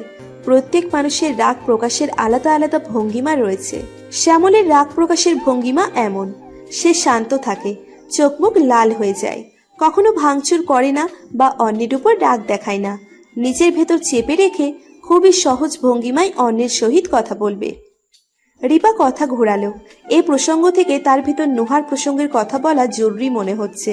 যদিও এই বিষয়ে তার কৌতূহল কম নয়, তবুও এই বিষয় নিয়ে কথা বলা জরুরি। তাছাড়া শ্যামলের সাথে এই বিষয় নিয়ে কথা বলতে যেয়ে যদি দেখা যায় শ্যামল উত্তেজিত হয়ে গিয়েছে, তখন না থাকবে বাঁশি আর না বাজবে বাঁশুরি। বোঝাই যাচ্ছে শ্যামল রেগে আছে। থাক, এই নিয়ে পরে জানবে। রিপার উড়ো স্বভাব, সে একটা বিষয় নিয়ে স্থির থাকতে পারে না। এই যেমন ভাত খাওয়ার সময় যদি মিষ্টি আনা হয়, তখন সে ভাত রেখে মিষ্টি খেতে যাবে। এখনো সে পীরের কথা বাদ দিয়ে নুহার কথা শুনবে। শ্যামল না বলতে চাইলেও জোর করে শুনবে। এমন বিচিত্র স্বভাব সে বাচ্চাকাল থেকেই পেয়েছে। শ্যামলের মুখোমুখি হয়ে ভ্রু নাচিয়ে বলল, আপনি আগে বলুন নুহাকে, তার বিষয়ে কোনো ক্লারিফিকেশন পাইনি। শ্যামল স্বাভাবিক হলো।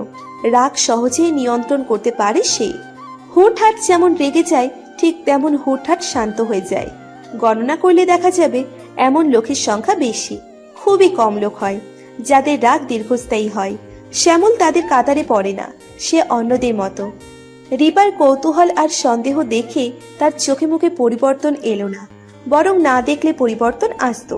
নারী জাত নিজের স্বামীর সাথে পরনারীর সহিত হালকা দেখা পেলেও তা নিয়ে কখনোই কথা বলতে ছাড়ে না। সেখানে তার সাথে নুহাকে আপত্তিকর অবস্থায় দেখেছে, কাজেই এই বিষয় নিয়ে প্রশ্ন না করাটা আশা করা বোকামি। শ্যামল গলা খাকারি দিয়ে পরিষ্কার করে নিল, নিচু কণ্ঠে বলে, নুহা সম্পর্কে আমার কাজিন, আপন নয়, দূর সম্পর্কের। পেশায় সে একজন নার্স। মূলত আমার ভাইয়ের খেয়াল রাখার জন্য তাকে বাসায় আনা হয়েছে। আচ্ছা, তাহলে আপনার কথার অর্থ হলো সেদিন উৎসব আমাকে দেখানোর জন্য নাটক ছিল। আপনার কি মনে হয় না সে অবস্থা খুবই বেশি হয়ে গিয়েছিল? এতটা খারাপ অবস্থা তৈরি করার কথা ছিল না। আমি কিছু বলার পূর্বেই আপনি চলে এসেছিলেন, তাই আমি অভিনয় চালাতে বাধ্য হয়েছিলাম। আমার মোটেও তেমন মনে হচ্ছে না। কোনো মেয়ে কখনোই কারণবিহীন নিজের ইজ্জত নিয়ে এতটা কাহিনী করে না। জোরালো কোনো কারণ থাকে। তাছাড়া তার চোখে আর কণ্ঠে আমি স্পষ্ট জোর দেখেছি, এত তুচ্ছ সম্পর্কে কেউ এমন করে না। শ্যামল কয়েক সেকেন্ড মৌনতা পালন করলো, তারপর খুবই ধীর স্বরে বলে, তার আরও একটা পরিচয় আছে। সেটা কি? সে আমার হবু বউ। আমার বিয়ে ঠিক হয়েছে তার সাথে। যেখানে আমার ইচ্ছা বিন্দু পরিমাণ নেই, মাকে কি জাদু করেছে সে কে জানে। তিনি মোমের মতো গলে প্রস্তাব দিয়ে বসলেন। আমি সাথে সাথে প্রস্তাব প্রত্যাখ্যান করেছিলাম, কিন্তু ওনারা সেটা গ্রাহ্য করেননি, তাই আমিও ওনাদের গ্রাহ্য করিনি। ওনাদের চাল ওনাদের উপর দিয়ে দিলাম। বিয়ে করে নিলাম আপনাকে। উনি আমাকে না জিজ্ঞেস করে যেমন বিয়ে ঠিক করেছেন, ঠিক তেমন আমিও বিয়ে করে নিয়েছি। রিপা চুপ রইল। কি বলা উচিত বুঝতে পারছে না। শ্যামলের যুক্তি তার মোটেও পছন্দ হচ্ছে না। সম্পর্কটা ঘুরে ফিরে প্রতারণার হয়ে যাচ্ছে। এ কেমন বন্ধন? স্বাভাবিক কোনো রকম সম্পর্ক নেই। রিপা ঠোঁট নাড়ালো। আপনি নিজের বশে আমাকে বিয়ে করেছেন? এই সম্পর্কটা কি শুধুই একটা জেদ? আপনার পরিবার জেনে যাবার পরেও যদি না মানে, তাহলে কি ভেঙে যাবে সম্পর্কের বাঁধন? ছেড়ে দিবেন আমাকে? শ্যামল চুপ থেকে এক দৃষ্টিতে রিপার দিকে তাকিয়ে রইল। সে তো একথা ভাবেনি। নির্মলা বেগম যদি না মানে, তখন সে কি করবে? ভাবা উচিত ছিল। এত বড় বিষয় কিভাবে ভাবলো না? এর জন্য নিশ্চয়ই তার বড় ধরনের শাস্তি পাওয়া উচিত। শাস্তিটা কঠিন হলে ঠিক হবে, তখন দ্বিতীয়বার কিছু করবার পূর্বে মনে পড়বে। পরক্ষণে চিন্তা করলো, মা না মানলে কি হবে? সে মানিয়ে নিবে। মানতে না চাইলে জোর করে মানাবে। দরকার পড়লে দুনিয়া উল্টিয়ে ফেলবে। Who cares? রিপার মতো মিষ্টি মেয়েকে মানবে না কেন? ভাইয়ের জন্য যদি মেনে থাকে, নিশ্চয়ই তার জন্যও মানবে। সে পছন্দ করে এত সহজে হেরে যাবে না। রিপা ঝুঁকে তাকালো শ্যামলের দিকে, কৌতূহলী হয়ে বলল, কি বিড়বিড় করছেন? উত্তর দেন। আপনি কি জেদের কারণে বিয়ে করেছেন? শ্যামল কঠিন গলায় জবাব দিল, না। রিপা চেয়ে রইল। শ্যামল লজ্জিত মুখে বলল, আপনাকে আমার ভালো লাগে। আপনি যখন হাসেন তখন আরো ভালো লাগে। ওই যে সেদিন গোলাপি রঙের গোল ফ্রকের সাথে সাদা ওড়না পরে হাসতে হাসতে সিঁড়ি লিফটে নামছিলেন, তখন খুব মিষ্টি লাগছিল আপনাকে। কথাটা বলেই জিভ কাটলো। শিট, এটা কি করলো? লজ্জা ভাব নিয়ে কথা বলেছে? সে কি মেয়ে? মেয়েরা এমন ইনিয়ে বিনিয়ে মুখ লাল করে কথা বলে? সে তো পুরুষ, তার উচিত ছিল গম্ভীর গলায় মোটা মোটা স্বরে কথা বলার। এত বড় ভুল সে কিভাবে করলো? হয়েছেটা কি? আজ ভুলের উপর ভুল করেই যাচ্ছে। মুহূর্তেই মুখ ফ্যাকাশে বর্ণ ধারণ করে নিল। তার এভাবে কথা বলা একদম উচিত হয়নি, এ ঘোর অন্যায়। রিপার দিকে তাকাচ্ছে না, তাকালেই দেখবে মেয়েটা তার উপর উপহাস করছে। কি দরকার যেতে যেতে লজ্জা পাওয়ার? সে মাথা নিচু করে নিচের দিকে তাকিয়ে রইল। রিপা কোনো রকম রিয়াক্ট করলো না। তার মুখশ্রী দেখে বোঝবার জোরেই সে কি ভাবছে। শ্যামলের কথাকে গুরুত্ব না দিয়ে প্রশ্ন করলো, আপনার লক্ষ্য কি? শ্যামল ভ্রু কুচকাল। সে বুঝতে পারছে না রিপা কি বলছে, তার আবার কিসের লক্ষ্য।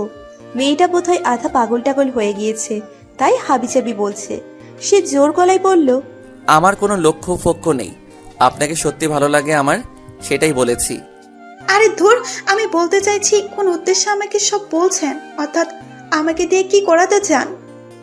শ্যামল কথাটির অর্থ ধরে ফেলতেই অকপটে জবাব দিল, আপনার আমাকে সাহায্য করতে হবে। আমি প্রমাণ ছাড়া পীরের কিছুই করতে পারবো না। কেমন সাহায্য?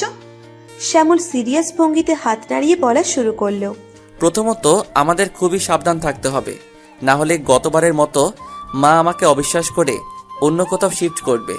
ও আপনি তো জানেন না, আমি শর্টকাট বলছি। গতবার ভাবির মরার পরেই আমি অনেক ঝামেলা করেছিলাম, পুলিশ নিয়ে এসেছিলাম। তখন ওনারা কোনো প্রমাণ না পেয়ে উল্টো আমার থেকে জরিমানা নিয়েছিলেন। মা রাগ করে আমাকে ঘর থেকে বের করে দিয়েছিলেন। কয়েক মাস আমি ব্যাচেলর হোস্টেলে ছিলাম। শেষে পীরের ভক্ত হওয়ার নাটক করে মায়ের বিশ্বাস অর্জন করেছি এবং মায়ের বাধ্য সন্তানের মতো আচরণ করছি। রিপা ঠোঁট বাঁকিয়ে বলল, ওরে বাবারে, এত ক্লাইম্যাক্স! আরও কত কি যে দেখেছি। আচ্ছা বাদ দেন, শুনেন, আমার কাছে খুবই দুর্দান্ত প্ল্যান আছে। প্ল্যান হলো, রিপা মনোযোগ দিয়ে সব শুনছে। শ্যামলের প্রতি কথায় সাই দিচ্ছে, যেন সে খুব বুঝেছে। শ্যামলও তালে তাল দিয়ে তাকে বোঝাতে লাগলো। রাতের শেষ প্রহর চলছে, চারিপাশে থমথমে নীরবতা, কোথাও কোনো সাড়া নেই। সবাই বেঘরে ঘুমোচ্ছে, শুধু ঘুম নেই দুচোরা চোখে। একে অপরের সাথে বিস্তৃত আলোচনা নিয়ে বসেছে, যেন আজ রাতেই সবকিছু জেনে নিবে। কথাবার্তা শেষ হওয়ার বেশ কিছু সময় পর হঠাৎ রিপার মনে পড়ল সে ইমনের থেকে শুনেছে নুহা প্রতি রাতে শ্যামলের ঘরে যায়। মনটা ভীষণ তেতে উঠল। রাগি রাগি ভাবে শ্যামলের বাহুতে খোঁচালো। শ্যামল তাকাতেই রাগান্বিত কণ্ঠে বলল, ওই নার্স প্রতি রাতে আপনার ঘরে যেত কেন? অস্বীকার করার ফুলেও চেষ্টা করবেন না। মেয়েরা বড়ই অদ্ভুত, কারণবিহীন হুটহাট তাদের মুড বদলে যায়। এদের বোঝা শুধু কঠিন নয়, অসম্ভবও বটে। কথাটা ভেবেই চোখ পেলে তাকালো শ্যামল। অস্বীকার করতেই নিচ্ছিল, কিন্তু রিপার শাসানো রূপ দেখে থেমে গেল। শ্যামল দুষ্টু হেসে বলে, কেন আবার বুঝো না? কথাটা শেষ করে পলক ফেলবার সময় পেল না শ্যামল। রিপা ঝট করে ওকে জোরে ধাক্কা দিয়ে ফেলে দিল। গলায় এক হাত দিয়ে চেপে বলল, ঢং করছেন? ঢং? মজার ছলে বললেও আমার কেন মনে হচ্ছে এমন কিছুই হয়েছে। শ্যামল হাত সরিয়ে কাঁচতে লাগলো। কাঁচতে কাঁচতে থেমে বলল, আরে ও আসতো, আমি কি যেতাম নাকি? আমি তো বারণ করতাম, কিন্তু সে আমাকে ইমপ্রেস করতে আসতো। তো আপনিও নাচতে নাচতে গলায় ঝুলে যেতেন? না না, বকাঝকা করে বের করে দিতাম। এরপরেও বেহায়ের মতো প্রতিদিন আসতো। কসম, আমাদের ভেতর তেমন কোনো রিলেশন নেই, বিলিভ মি। আমার দাদি বলে পুরুষ আর বিড়াল এই দুই জিনিসকে বিশ্বাস না করতে, কারণ এরা যেখানে সেখানে মুখ দেয়। রিপার ভ্রু নাচানো কথায় বেকায়দায় পড়ে গেল শ্যামল। এখন কিভাবে বিশ্বাস করাবে সে সত্যিই নুহার সাথে কিছু করেনি? মনে মনে আল্লাহকে ডাকলো তাকে সাহায্য করতে। এজন্যই চালাক বউ বিয়ে করতে নেই। বউ হবে সাদাসিধে গাধার মতো, তাকে যেভাবে বলবে সেভাবেই চলবে। তাহলে সংসারে অশান্তি, জ্বালা যন্ত্রণা এসব দেখা দিবে না। শ্যামল বড্ড ভুল করেছে। তার উচিত ছিল সাদা সুন্দর গোলগাল আর কাণ্ডজ্ঞানবিহীন মেয়েকে বিয়ে করা, তাহলে তার সংসার স্বর্গ হতো। শ্যামল নিষ্পাপ বাচ্চাদের মতো মুখ বানিয়ে রিপার পানি চেয়ে রইল।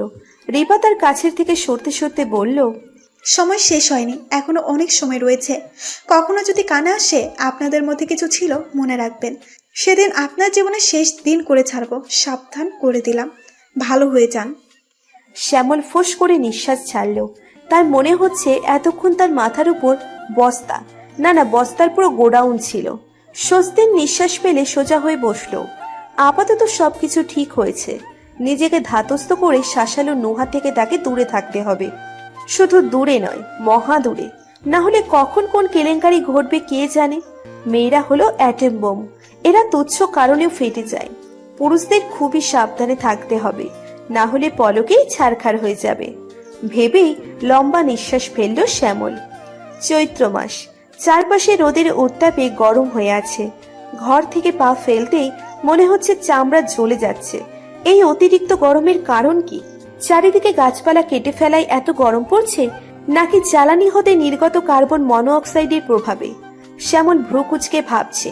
তার ভাবনা চিন্তার পরিসর বিস্তৃত, তার সব কিছুতে যুক্তি লাগে। যুক্তি না থাকলে সে ওই জিনিস নিয়ে ভাববে না। কাঠফাটা গরমের মধ্যে মাজারের বাহিরে বসে থাকতে বড্ড বিরক্ত হচ্ছে শ্যামল। সকাল না হতেই নির্মলা বেগম তাদের সবাইকে নিয়ে পীরের দরবারে হাজির হয়েছেন।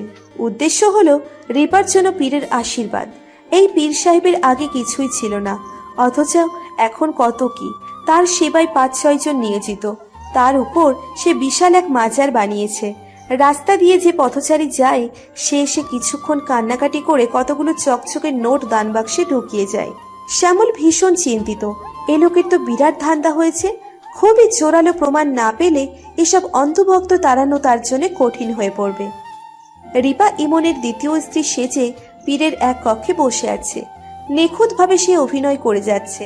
পীরের কক্ষের দরজা লাগানো, নির্মলা বেগম সহ বাকিরা বাহিরে দাঁড়ানো। পীর সাহেব এখন ধ্যান করছেন। ইনি ইমনের প্রথম স্ত্রীকে আহ্বান করছেন। কিছুক্ষণের মধ্যেই সে আসবে। হঠাৎ করে রুমের বাতি নিভে গেল। এক দমকা বাতাস এসে গা ছুঁলো। রিপার শরীর চমচম করে উঠল। পীর হুঙ্কার দিয়ে ইমনের প্রথম স্ত্রীর রূপ ধারণ করে নিলেন। তিনি মোটা স্বরে বললেন, কেমন আছো রিপা? ভালো আছি। পীর নাটকীয় ভঙ্গিমায় রিপার সাথে কথা বলতে লাগলো। রিপাও দক্ষতার সহিত অভিনয় চালিয়ে যাচ্ছে। সে ভীষণ ভয় পাচ্ছে, এমন ভান করলো। 5 মিনিট না যেতেই পীর সাহেব আবারও শরীর ঝাঁকিয়ে নিজের অস্তিত্বে ফিরে এলেন। বাহির থেকে এক রক্ষী দরজা খুলে দিতেই হুড়মুড় করে রিপার পরিবার ঢুকে পড়ল। তারা তাকে একে একে এ প্রশ্ন সে প্রশ্ন করতে লাগলেন। রিপা উচ্ছ্বাসের সহিত বলল, মা মা আমি আপুর সাথে কথা বলেছি। নির্মলা বেগম পীরের দিকে শ্রদ্ধার দৃষ্টিতে তাকিয়ে বললেন, এসবই ওনার কাণ্ড। আমি তোকে সকালে বলেছিলাম না ওনার কত ক্ষমতা? এবার নিজের চোখে দেখলি তো। হ্যাঁ মা। নির্মলা বেগম ফিসফিস করে বললেন, এবার হাতের ওই বালাজোড়া খুলে দে। সাহেব খুবই খুশি হবেন, উনি না করবেন না। তুই জোর করে দিস। পীরের কানে স্পষ্ট কথাটা ঢুকেছে। রিপা এক পলক তার দিকে তাকিয়ে বলল, কিন্তু মা আপু তো বলেছে আমার শরীরে সবসময় এইসব অলংকার রাখতে। তিনি এগুলোতে ফু দিয়ে দিয়েছেন। এখন নাকি কেউ আমার ক্ষতি করতে পারবে না। আমি কি দিয়ে দিব? সত্যি বলছিস? না না বাবু, তাহলে দরকার নেই। হ্যাঁ সত্যি। সাথে এটাও বলেছেন ওনার অলংকারগুলো যেন সাহেব বাবা থেকে নিয়ে যায়। এগুলো নাকি তিনি আমার জন্য রেখেছেন। আমি কতবার না না বলেছিলাম, কিন্তু উনি কঠিন আদেশের সুরে বলেছেন আমি যদি এসব না নিই তাহলে নাকি কখনো ইমন সুস্থ হবে না। ওরা নাকি ওনার পিছু ছাড়বে না। এখন আপনি বলেন আমি কি করব? সাহেব বাবা বিস্ফোরিত চোখে তাকালেন। তার মুখশ্রী দেখলে যে কেউ বলবে সে তার জীবনে প্রথম এতটা আশ্চর্য হয়েছে, এবং এমন আশ্চর্য সে আর কোনোদিন হবে না। সে তৎক্ষণাৎ ঘাড় হেলিয়ে বলল, মিথ্যা বলছে এই মেয়ে, আমি এসব কিছুই বলিনি। কথাটা বলেই জিভ কাটল সে। মুখ ফসকে কি বলে ফেললো। তারা তাকাতেই সে কথাটা ঘুরিয়ে বলল, আমার কথা অর্থ হলো প্রীতি এসব কথা কেন বলবে? এতদিনেও তো কখনো বলেনি। রিপা বলে, এতদিন বলেনি, আজ বলেছে। আপনি না দিলে আমার কি? ইমন সুস্থ হবে না, এতটুকুই তো। আচ্ছা এটা বলেন তো, আপনি কিভাবে জানলেন মিথ্যে? তখন তো আপনার মধ্যে আপু ছিলেন। তাহলে উনি কি বলেছেন সেসব তো আমার জানার কথা, তাই না? পীর থতমত খেয়ে গেল। কথা বলার মতো কিছু খুঁজে পাচ্ছেন না। নির্মলা বেগম খুশি খুশি মুখে বলে, বলেছে পীর সাহেব, বউটা ছিলই এমন উদার। আপনি দিয়ে দেন। এসব সে পরে দিয়েছে। এগুলো পড়লে আমার ছেলের মঙ্গল হবে। সে দ্রুতই সুস্থ হয়ে উঠবে। সাহেব বাবা ক্ষুব্ধ দৃষ্টিতে তাকালেন রিপার দিকে। তার দৃষ্টি দেখে রিপার মনে হলো লোকটা তাকে একা পেলে না চিবিয়ে গিলে খাবে। রিপা না দেখার মতো নির্মলা বেগমের সাথে বানিয়ে বানিয়ে এটা সেটা বলতে লাগলো। পীর যা বলেছিল তার একটা শব্দও বলল না। তা দেখে পীর আরো ক্ষুব্ধ হলো। খুবই কষ্টের সহিত তিনি রিপার হাতে জিনিসগুলো এগিয়ে দিলেন। রিপা নিতে যেয়ে দেখলো তিনি শক্ত করে ধরে রেখেছেন। রিপাও জোর করে টেনে নিয়ে নিল। পীর সাহেব কঠিন দৃষ্টি নিক্ষেপ করলেন, সাথে সাথে রিপা চোখ টিপে তার দিকে হাসি ছুড়ে দিল। সূর্যের প্রখর তাপে উত্তপ্ত পৃথিবী, ঝলসে যাচ্ছে গাছগাছালির পাতালতা, পিচ ঢালা রাস্তাঘাট আগুনের ন্যায় গরম, পা ছোঁয়ানো যাচ্ছে না। দূর দূরান্তে বাতাসের কোনো লেশ দেখা যাচ্ছে না। ইতিমধ্যে গরমে আঁচ সিদ্ধ হয়ে গিয়েছে শ্যামল। সে ভীষণ হতাশ প্রকৃতির উপর। এত গরম কেন? তার জন্য একটু শীতল হলে কি হতো? এদিকে বারবার তৃষ্ণা পাচ্ছে। এতবার অন্যের কাছ থেকে পানির বোতল নিয়ে খাওয়াটা তার নিকট বেমানান লাগছে। সে ঠিক করেছে আর একবার পিপাসা পেলে বোতলটা আর দিবে না, সোজা গলায় ঝুলিয়ে নিবে। তাহলে আর খুঁজতে হবে না, ফটাফট খেয়ে নিবে। সাহেব বাবার বাড়ি থেকে বেশ খানিক পথ হাঁটতে হয়। ওইটুকু কাঁচা পথে গাড়ি চলে না, সেজন্য সবাই হেঁটে আসছে। শ্যামলের ধারণা হচ্ছে বাকিরা হাঁটছে কম, গল্পগুজব করে হেলে দুলে পড়ছে বেশি। মেয়ে মানুষ মানেই কথাবার্তা।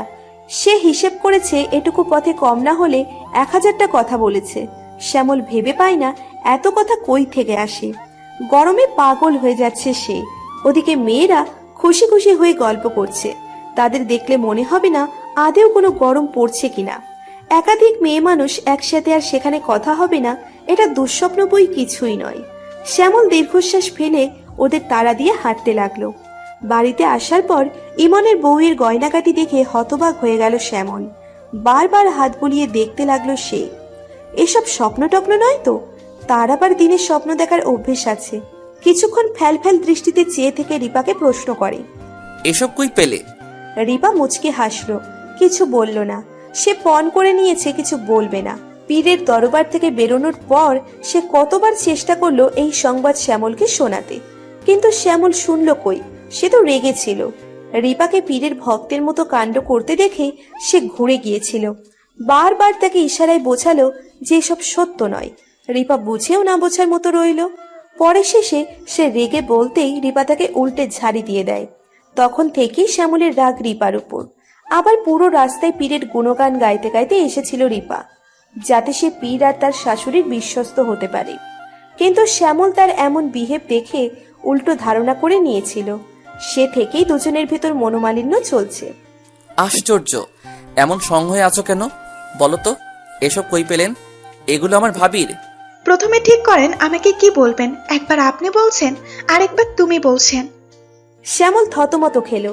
আসলে সে কনফিউজড, কোনটা বলবে ঠিক করে পায় না।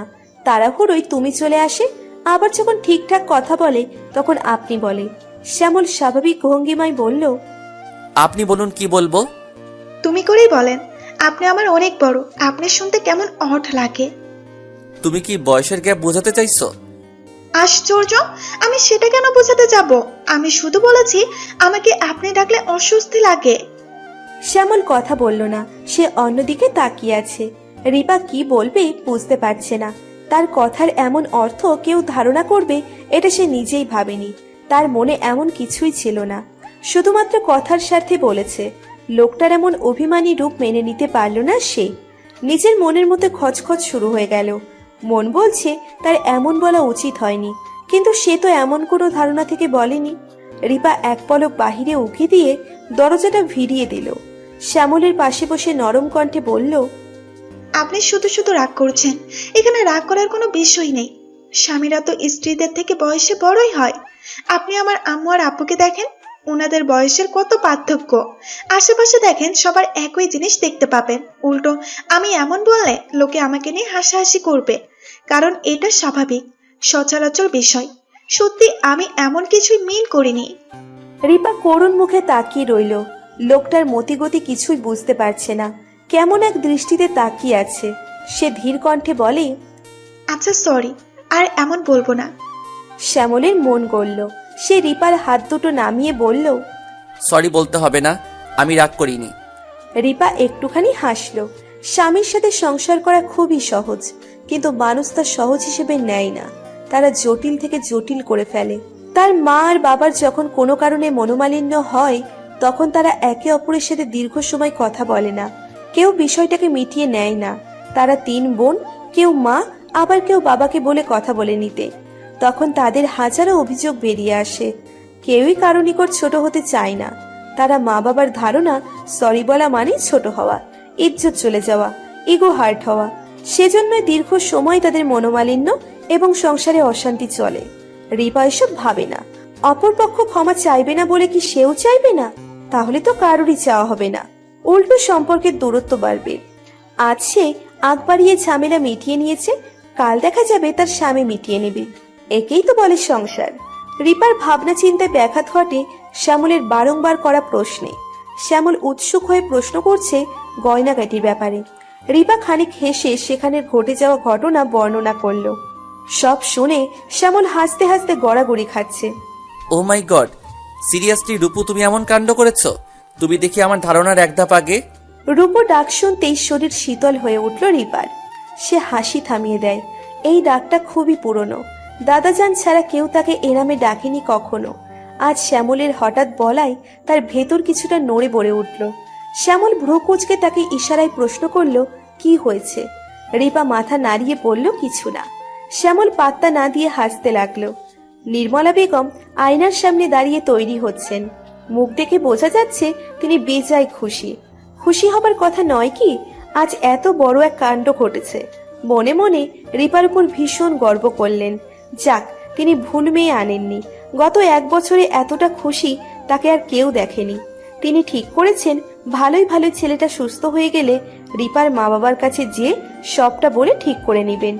আজ গেলে এসব কিছু বলবেন না, শ্যামলের বউ বলেই পরিচয় করাবেন। রিপাকে নিয়েও টেনশন নেই, মেয়েটা সব মেনে নিয়েছে। বরঞ্চ রিপাকে আরো খুশি দেখাচ্ছে। শ্যামলের প্রতি রিপার রাগ দেখেছেন। তার ধারণা রিপার বাবা চাইলেই রিপা শ্যামলকে মানবে না। রিপা আর ইমনের সব ঝামেলা মিটে গেলে নোহা আর শ্যামলের বিয়েটা দিয়ে দিবেন। এরপর তিনি আদায় মুক্ত হবেন। মা বাবার ঘাড়ে সবচেয়ে বড় বোঝা থাকে ছেলে মেয়েদের বিয়ে। এই দিকটা সেরে ফেলতে পারলেই তারা আদায় পেয়ে যায়। নির্মলা বেগম তৈরি হয়ে ঘড়ি দেখলেন, এখনো 2টো বাজেনি। তাদের 2টা পূর্বে বেআইদের বাড়ি পৌঁছতে হবে। রিপার বাবার বাড়িতে আজকে যাওয়ার দিন ঠিক হয়েছে। সকালে রিপা তার বাবা মায়ের সাথে কথা বলার পর তারা জেদ করেছেন আজই মেয়েকে নিয়ে যেতে। আদরের মেয়ে কখনো একা কোথাও যেতে দেয়নি। আজ এতটা দিন তাদের থেকে দূরে, মন তো কাঁদবেই। তাছাড়া রিপার ওইটুকু মুখ দেখে তিনিও বারণ করেননি। ঠিক করে নিলেন দুপুরের খাবার সেখানে খাবেন। এরপর বিকালের দিকে তারা চলে আসবেন এবং রিপাকে কিছুদিনের জন্য রেখে আসবেন। যথাসময় রুবেল সাহেবের বাড়িতে এসে পৌঁছয় রিপার শ্বশুরবাড়ির লোকজন। সবাই বেশ সেজেগুজে এসেছে। নোহা আজ লাল রঙের জামা পরেছে। তাকে দেখতে একদম নায়িকা নায়িকা লাগছে। সে বেশ ভাব নিয়ে শ্যামলের পাশে দাঁড়িয়ে আছে। রিপা ভারী শাড়ি পরেছে। বিয়ের পর বাবার বাড়িতে প্রথমবার আসছে, দামি শাড়ি তো পরতেই হবে। নোহাকে শ্যামলের এত কাছে দেখে সহ্য করতে পারছে না সে। একটু পরপর চোখ কটমট করে শ্যামলের দিকে তাকায়। শ্যামল তখন অসহায় দৃষ্টিতে তাকায়। তা দেখে রিপা খুব জোরে জোরে চিমটি কাটে তাকে। শ্যামল দাঁত মুখ খিচে নিজেকে সংযত করে। সে পড়েছে বেকায়দায়। কোন রকম শব্দ করলেই বাজবে ভেজাল। নিচের রাগটা কলিং বেলের উপর দেখাতে লাগলো সে। দ্রুত দরজা না খুললে তাকে আর পাওয়া যাবে না। 2 সেকেন্ডের মাথায় চেঁচাতে চেঁচাতে দরজা খুলে দিলেন বুড়ি মহিলা। সম্পর্কে তিনি রিপার দাদি। কি গো বাপুরে, কান ফাটিয়ে দিবে নাকি? দরজা খোলার জন্য সময় তো লাগে। এতবার যে বাজাইতেছ, এটা নষ্ট হইলে আবার কিনে দিবানি? শ্যামল লজ্জিত ভঙ্গিতে বলল, দুঃখিত। রিপা হাঁ করে দাদির দিকে তাকিয়ে আছে। দাদি কখন আসলো? দাদি তো ফুপির বাড়িতে ছিলেন।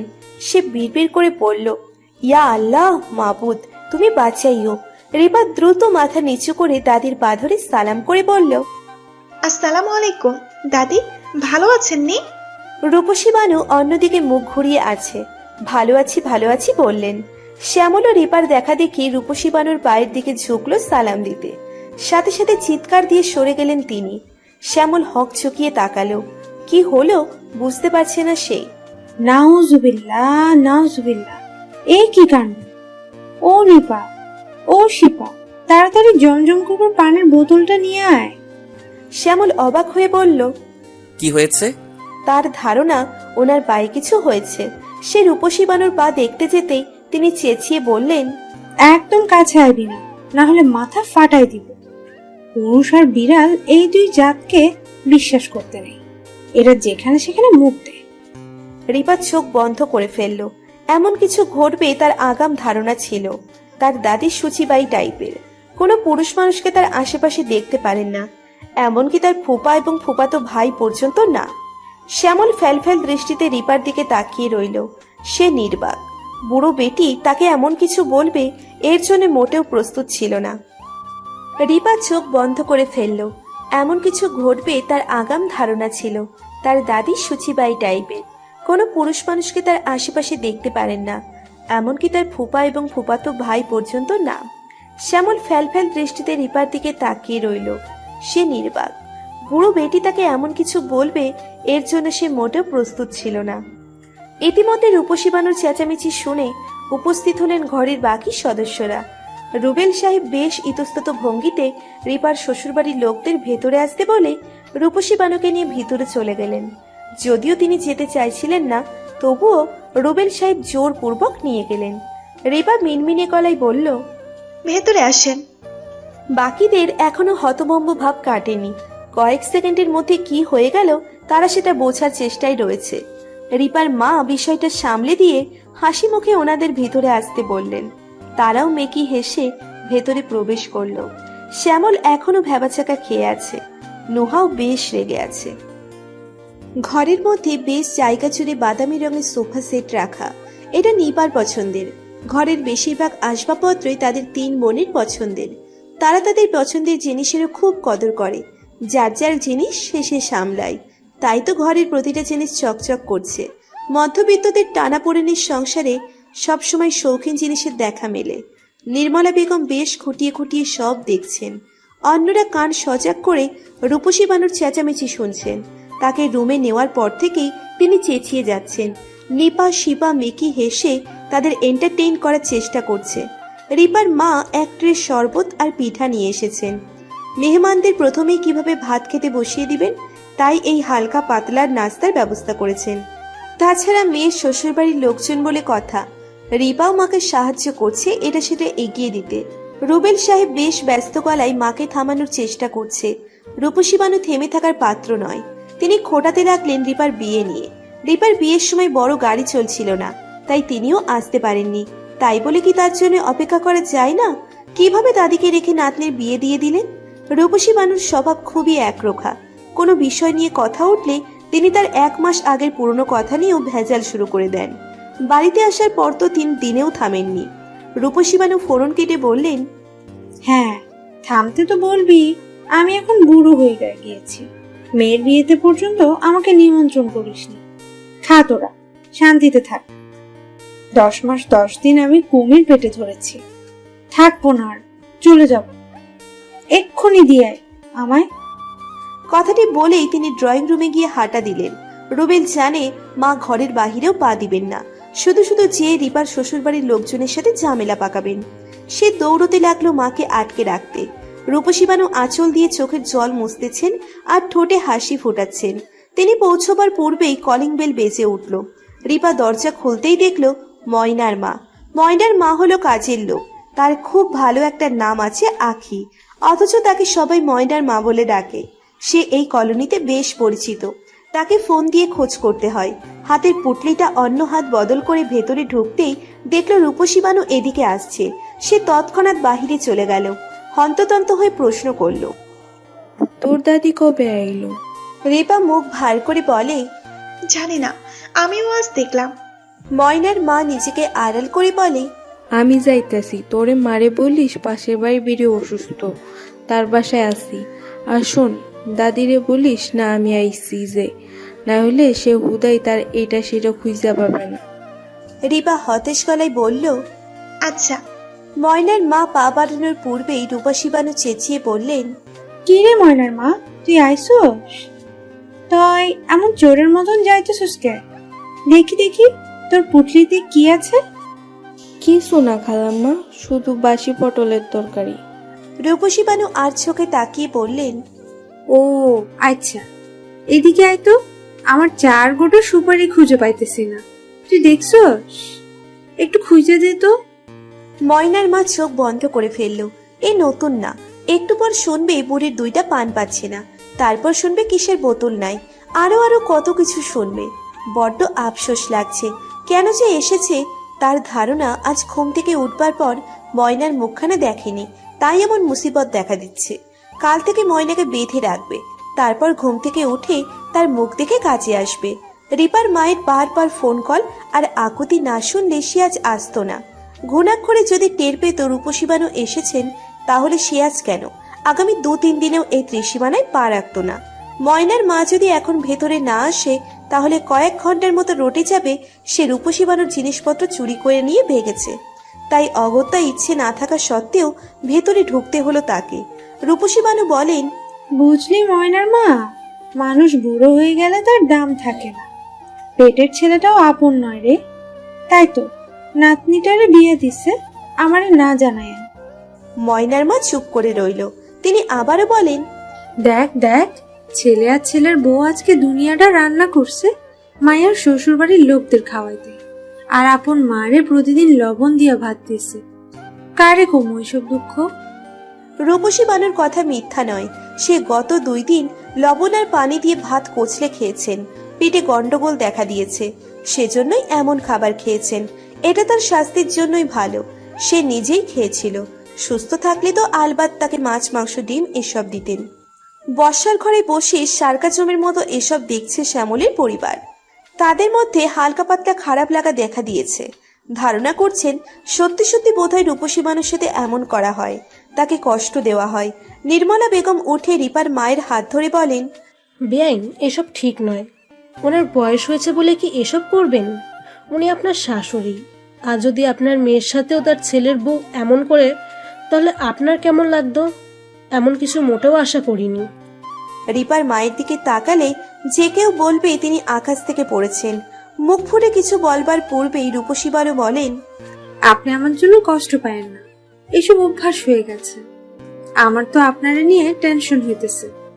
নাতনিটা না জানি আপনার লগেও এমন না করে, একটু সাবধানে থাকেন। নির্মলা বেগম চুপসে গেলেন। তার মনে নানা রকম সংখ্যা দেখা দিতে লাগলো। তিনি এক পলক রিপার দিকে চাইলেন, মনকে ঝাড়া দিয়ে বলেন, ছি, এসব কি ভাবছেন? রিপা এমন কিছুতেই করবে না। রুবেল মায়ের পাশে দাঁড়িয়ে ফিসফিস করে বলে, মা, এসব কি বলছো? রিপা তোমার নাতনি। ঠিকই কইছি, আমারে ফালাইয়া যে বিয়ে দিছস, তখন মনে ছিল না হে আমার নাতিন? রুবেলের ইচ্ছে করলো নিজের গালেই নিজে চড় দিতে। তার জীবনের জন্য আক্কেল হয়ে গিয়েছে। সে জীবনেও তার মাকে রেখে ঘরের সামনে মিলাদও করবে না। নিজেদের দুর্নাম পর্যন্ত ঠিক আছে, কিন্তু কিছুক্ষণ পর দেখা দিবে মায়ের কানের চিরুনি পাওয়া যাচ্ছে না, সুপরির চ পাওয়া যাচ্ছে না, পানদানি পাওয়া যাচ্ছে না, এমনকি মায়ের বাথরুমের ছেঁড়া জুতোটা পর্যন্ত পাওয়া যাচ্ছে না। তখন কি করবে? রুবেল বেশ চিন্তিত হয়ে ওনাদের সামনে বসলেন। নির্মলা বেগম পরিস্থিতি স্বাভাবিক করতে হালকা হাসলেন। এরপর নানা রকম কথা বলতে লাগলেন যে কেন ফিরা করতে পারেননি। রুবেল সাহেবও বিনীত ভঙ্গিতে সেসব শুনে নিলেন। নির্মলার খুবই খারাপ লাগছিল মিথ্যে কথাগুলো বলতে। সে মনে মনে ঠিক করেছে যতগুলো মিথ্যা বলেছে ততগুলো মিথ্যার বদলে ফকিরদের একবেলা খাইয়ে দিবেন। খাবার টেবিলে সবার আগে বসেছেন রূপসী বানু, অথচ এখনো প্লেট, জগ, মগও আনা হয়নি। তবুও তিনি হাত পা মেলে খেতে বসেছেন। রিপার মা হোসেনারা ধীরে ধীরে সব নিয়ে আসতে লাগলো। রূপসী বানু বলে, শরীরটা একটু নাড়াও বউ, আর কতক্ষণ তা করে বসিয়ে রাখবে? এমনি মেয়ের বাড়ির লোকদের দাওয়াত করায়। যাও তাড়াতাড়ি সব নিয়ে আসো। হোসেনারা বলে, জি আম্মা, গরম করতে সময় লেগেছিল। রূপসী বানু বাম দিকে মুখ ঘুরিয়ে নিলেন। বউটারে ভালো মনে করতেন, সারাক্ষণ আম্মা আম্মা কইরা জান দিত, আর এখন দেখো তাকে না জানিয়ে নাতনির বিয়ে দিয়ে দিল। রূপসী বানু বিষয়টাকে খুবই ব্যথিত। একমাত্র ছেলের বড় নাতিন বলে কথা, অধিক শোকে তিনি এসব করছেন। হোসেনারা বা রুবেল কেউ কিছু বলছে না।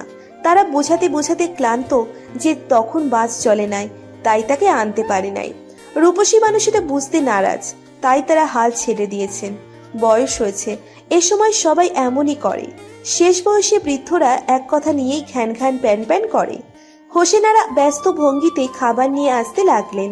খাবার দ্রুত রেডি করে সবাইকে ডাকতে চলে গেল। রূপসী বানু চারিপাশে না তাকিয়ে খাওয়া শুরু করে দিলেন। বউটার গরুর মাংস রান্না বেশ লাগে, কেমন ঝোল ঝোল মাখা মাখা হয়, আবার মুরগিটাও তো ভালো পারে না। তিনি বেশ আয়েসি ভঙ্গিতে খেতে লাগলেন। সবাই আস্তে আস্তে তার প্লেটের অর্ধেক ভাত শেষ হয়ে গিয়েছে। রূপসী বানুকে খেতে দেখে রুবেল বড়ই লজ্জিত হলো। মা কয়েক সেকেন্ড অপেক্ষা করলে কি হতো। তিনি বিষয়টাকে এড়িয়ে সবাইকে বসার জন্য সম্বোধন করলেন। বসতে যেয়ে দেখা দেয় বিপত্তি। রূপসী বানুর এক পাশে একটা চেয়ার আর অপর পাশে দুইটা চেয়ার খালি রয়েছে। বড়রা সবাই আগেই বসে পড়েছে। শ্যামল তো রূপসী বানুর সাথে বসবে না, সেটা খুবই ভালোভাবে সে নিজেকে বুঝিয়ে নিয়েছে। প্রথমে কি কাণ্ড ঘটিয়েছে তার কি সেটা মনে নেই? খুবই ভালো করে মনে আছে। পাশে বসলে দেখা যাবে রূপসী বানু গোসল করতে চলে যাবেন, তাই সে ফটাফট রূপসী বানুর দুই পাশের চেয়ার বাদ দিয়ে অবশিষ্টটাতে বসেছেন। নোহাও ফট করে যে শ্যামলের পাশে বসে পড়ল। সাথে সাথে রূপসী বানু খাবার বন্ধ করে দিলেন। নোহার দিকে তীক্ষ্ণ চাহনিতে তাকালেন।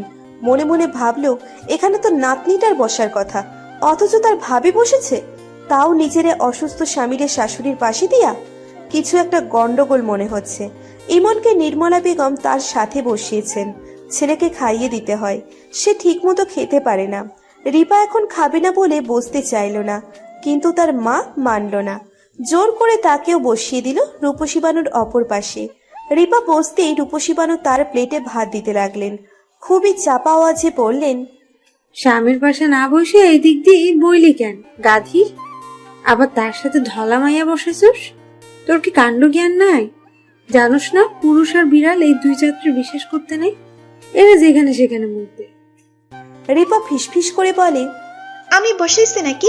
ভাবি প্রথমে বসে গিয়েছিলেন, এখন আমি ওনাকে কিভাবে উঠতে বলি? মুখ দিয়া কইবি কেন? তোর মুখে কি ঠাড়া পড়ছে? শোন, এখনই পাশে বইবি। আচ্ছা দাঁড়া, আমি ব্যবস্থা করতেছি। আরে দাদি শোনো তো। রূপসী বানু শুনলেন না, তিনি সোজা হয়ে বসে গেলেন। রিপাও চুপ করে গেল। কেউ দেখলে খুবই খারাপ বলবে। মজলিসে ফিসফিস করে কথা বলা ঠিক নয়, শুধু যে অনুচিত তা নয়, এটা বড় অপরাধও বটে। এমনটা রিপার বাবা বলে। রুবেল সাহেব এসব একদম পছন্দ করেন না। রূপসী বানু মাংসের বাটিটা নিয়ে নিচের পাতে আবারও নিলেন। বাটিটা টেবিলে না রেখে তিনি নোহাকে সাধলেন। নোহা একটু হেসে না বলল। রূপসী বানু দমলেন না, জোরপূর্বক তার প্লেটে দিতে দিতে বললেন, আরে না বললে হইব? মেহমান মানুষ কিছুই লইতেছ না।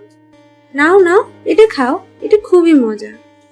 রুবেল বলে, আম্মা, ও যখন নিতে চাইছে না তাহলে জোর করছো কেন?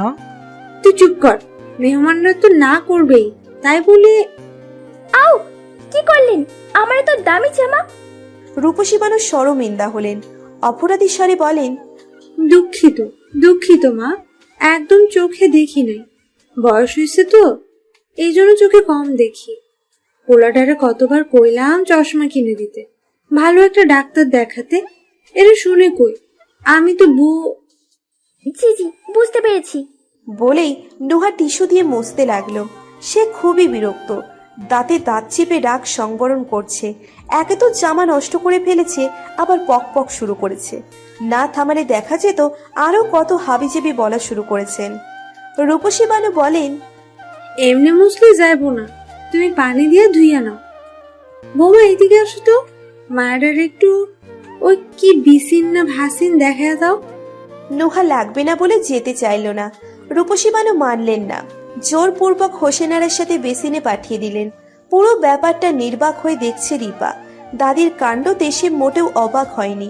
তার ধারণা দাদি পারে না এমন কিছুই নাই, শুধু পাশে বসেছে দেখে তাকে উঠিয়ে দিয়েছেন এবং আর খেতে দিবি না যে এও সে জানে। তার ইচ্ছে হচ্ছে যদি খুনাক্ষরেও টের পেত নুহা মেয়েটা তার স্বামীর পিছনে লাইন মারে, তখন যে কি করবে কে জানে।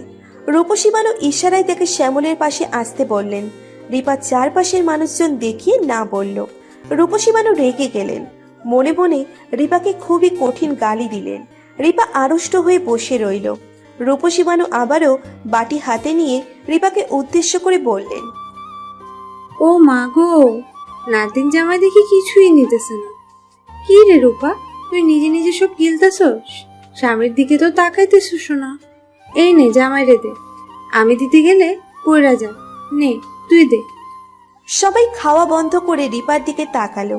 রিপা হে হে করে মেকিয়ে হাসলো। দাদির দিকে দাঁত চেপে তাকিয়ে উঠে যেয়ে শ্যামলের পাশে বসলো। দাদির হাত থেকে বাটি নিয়ে একসাথে 3-4 চামচ তরকারি দিতে লাগলো। শ্যামল বলে, আর দিও না, এতগুলো খেতে পারবো না। রিপা ফিসফিস করে বলে, কেন? নটি বেটি পাশে নেই বলে ঢলাঢলি না করলে শান্তি লাগে না, তাই না? চুপচাপ খান বলছি। শ্যামল অসহায় দৃষ্টিতে খাবারের দিকে তাকিয়ে রইল। মন বড্ড কুগাইছে। কেন জানি মনে হচ্ছে নুহার পাশে বসার অপরাধে আজ তার সাথে কিছু ঘটতে চলেছে।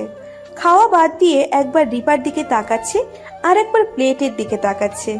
ধরে নিয়েছে আজ দুদিক থেকেই বদ হজম হবে। নুহা জামা ছাড়তে ছাড়তে এসেই দেখলো রিপা তার স্থানে বসে শ্যামলকে খাবার বেড়ে দিচ্ছে।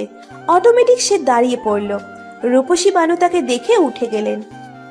আরে মা, এসেছো? আমরা মাফ করে দিও, চোখে দেখি না তো। আচ্ছা, তুমি তো আর খাইবা না, তাই না? চলো চলো, তোমার আমি একটা জিনিস দেখাবো, ওটা দেখলে তোমার মন একদম খুশি হয়ে যাবে। নিপা বলে, দাদি, ভাবি তো খাবে না বলে নাই, আপনি? তুই চুপ কর, বেশি জানোস নি। এমন সুন্দর চিকন মায়েরা কম খায়, দেখোস নাই খাইতে বসেও কত অল্প খাইছে। বেশি খাইলে মোটা হয়ে যায়, বুঝছস? কি গো মা, তুমি তো আর খাইবা না, তাই না? সবার এক দৃষ্টিতে তাকানো দেখে নুহা বেকায়দায় পড়ে গেল। এত মানুষের সামনে নিশ্চয়ই বলা যায় না আমি খাবো। ভদ্রতার খাতিরে দাঁতে দাঁত চেপে হেসে বলল, হ্যাঁ হ্যাঁ, আর খাবো না, আমি তো অয়েলি ফুড খাই না। রূপসী বানু এক গাল হেসে বলে, দেখছস, আমি কইছি না। আচ্ছা মা, চলো চলো। নুহাকে জোর করে রূপসী বানু নিয়ে গেলেন। তার দেখানো মতো কিছুই নেই, তবুও তিনি আলমারি থেকে এটা সেটা দেখাচ্ছেন আর ইতিহাস বলছেন। নুহা ভদ্রতার খাতিরে সব সহ্য করছে, না হলে এতক্ষণে বানর রফা দফা করে দিত। রূপসী বানু কথায় কথায় একটা চামচ বের করলেন। চামচটা দেখতে খুবই সুন্দর, তবে সেটা একটা আর নেই। নির্মলা বেগম নুহাকে ডাক দিতেই সে বেরিয়ে এলো। ইমনকে ঔষধ খাওয়াতে হবে। রূপসী বানুও তার পেছন পেছন এলেন। সবার খাওয়া শেষ। ময়নার মা প্লেট বাটি কিচেনে নিয়ে যাচ্ছে। হোসেনারা ও তার সঙ্গে সব কাজ করছেন। নিপা, শিপা, শ্যামল আর রিপাকে নিয়ে ছাদের দিকে গিয়েছে। রূপসী বানু অন্যদিকে না যেয়ে ডাইনিং এ দাঁড়িয়ে দাঁড়িয়ে ময়নার মাকে দেখতে লাগলেন। সে কয়টা নিচ্ছে, কি নিচ্ছে, আর চোখে সব পরখ করছেন। হোসেনারাকে ইশারায় কাছে ডেকে বলেন, বউ দেখো তো সব ঠিক আছে কিনা। আহা মা, ময়নার মা খুবই ভালো মানুষ, আপনি শুধু শুধু তাকে সন্দেহ করতেছেন। রূপসী বানু বিরক্তির সুরে বলেন, ভালো মানুষরাই আজকাল চুরি করে। ভালো ভালো বইলা তার সামনে সব খোলা রাখলে শয়তানে তখন তারে খোঁচায়, বলে নিয়ে নে নিয়ে নে। ওরা জানে তুই ভালো, এইসব তুই চুরি করবি না, তখন সেও নিয়ে নেয়। হোসেনারা বলেন, কি বলেন মা, এমনও হয়? রূপসী বানু বলে, হয় হয়, এই দেখো চামচটা, এটা কার জানো? এটা হইলো আমার বাল্যকালের সখী। মেলা দিন আগে একবার তার বাড়িতে গিয়েছিলাম, তখন এই চামচটা খুবই পছন্দ হয়েছিল। আশেপাশেও কেউ ছিল না, শয়তানে তখন আমারে খোঁচাই বলে নিয়ে নে নিয়ে নে, কেউ দেখবে না। আমি নিতে চাইছিলাম না, শয়তানে অনেক জোর করছে দেখে আর না করতে পারি নাই, টুক করে নিয়ে আঁচলের নিচে লুকাই ফেলছে। তাই বলে আম্মা চামচ? হোসেনারা বিস্মিত চোখে শাশুড়ির দিকে তাকালেন। রূপসী বানুকে দেখতে খুবই নিষ্পাপ লাগছে। কে বলবে এই মহিলা চামচ চুরি করেছে? রূপসী বানু বউয়ের তীক্ষ্ণ দৃষ্টি দেখে চুপচাপ চলে গেলেন। এভাবে বলা ঠিক হয় নাই, অন্যভাবে বললে হতো। থাক, বলে ফেলেছি তো কি হয়েছে? আমি কি নিতে চাইছি? শয়তানে জোর করেছিল দেখাই না নিচ্ছি। রূপসী বানু আপন মনে বিড়বিড় করতে করতে চলে গেলেন। যেতে যেতে ঠাস করে ধাক্কা খেলেন নুহার সাথে। নুহা হড়বড় করে কই যাচ্ছে। ও মা গো, কোমর শেষ রে। খারাপ মাইয়া, কই যাইতেছো? বড় ছোট মানো না, ধাক্কা ধাক্কি করে ফালাই দাও। সরি সরি দাদি, আমি দেখিনি। রাখো তোমার শাড়ি, শাড়ি কইলে আমার ব্যথা চলে যাবো নি। নুহা দাঁত চেপে তাকিয়ে রইল। এখন তর্ক করতে ইচ্ছে করছে না, দ্রুত যেতে হবে, না হলে রিপা আর শ্যামল তার চোখের সামনে থেকে চলে যাবে। সে বিনয়ের সাথে মাথা নত করে রইল। রূপসী বানু দম কেলেন না, তিনি বকে যেতে লাগলেন। উপায়ন্তর না দেখে নুহা চুপ করে দৌড় দিল। রূপসী বানু পেছন থেকে তাকে চেঁচাতে লাগলেন। সেসব কর্ণগোচর করল না সে। দরজার বাহিরে এসে কোথাও রিপা আর শ্যামলের চিহ্ন দেখল না সে। অনেকক্ষণ খুঁজেও কোনো দিশা না দেখে ঘরে ফিরতে হলো তাকে। গোমরা মুখে নির্মলা বেগমের পাশে বসলো।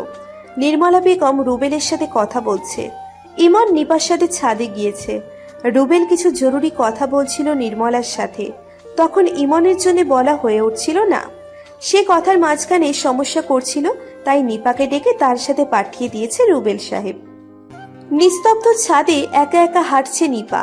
এই ভর দুপুরে মানুষের ভিড় হবারও কথা নয়। মৃদু বাতাসের ফলে ছাদের দড়িতে শুকোতে দেওয়া কাপড়গুলো এদিকে সেদিকে দুলছে। ইমন বারংবার সেই কাপড়গুলোর পিছন লুকোচুরি খেলছে।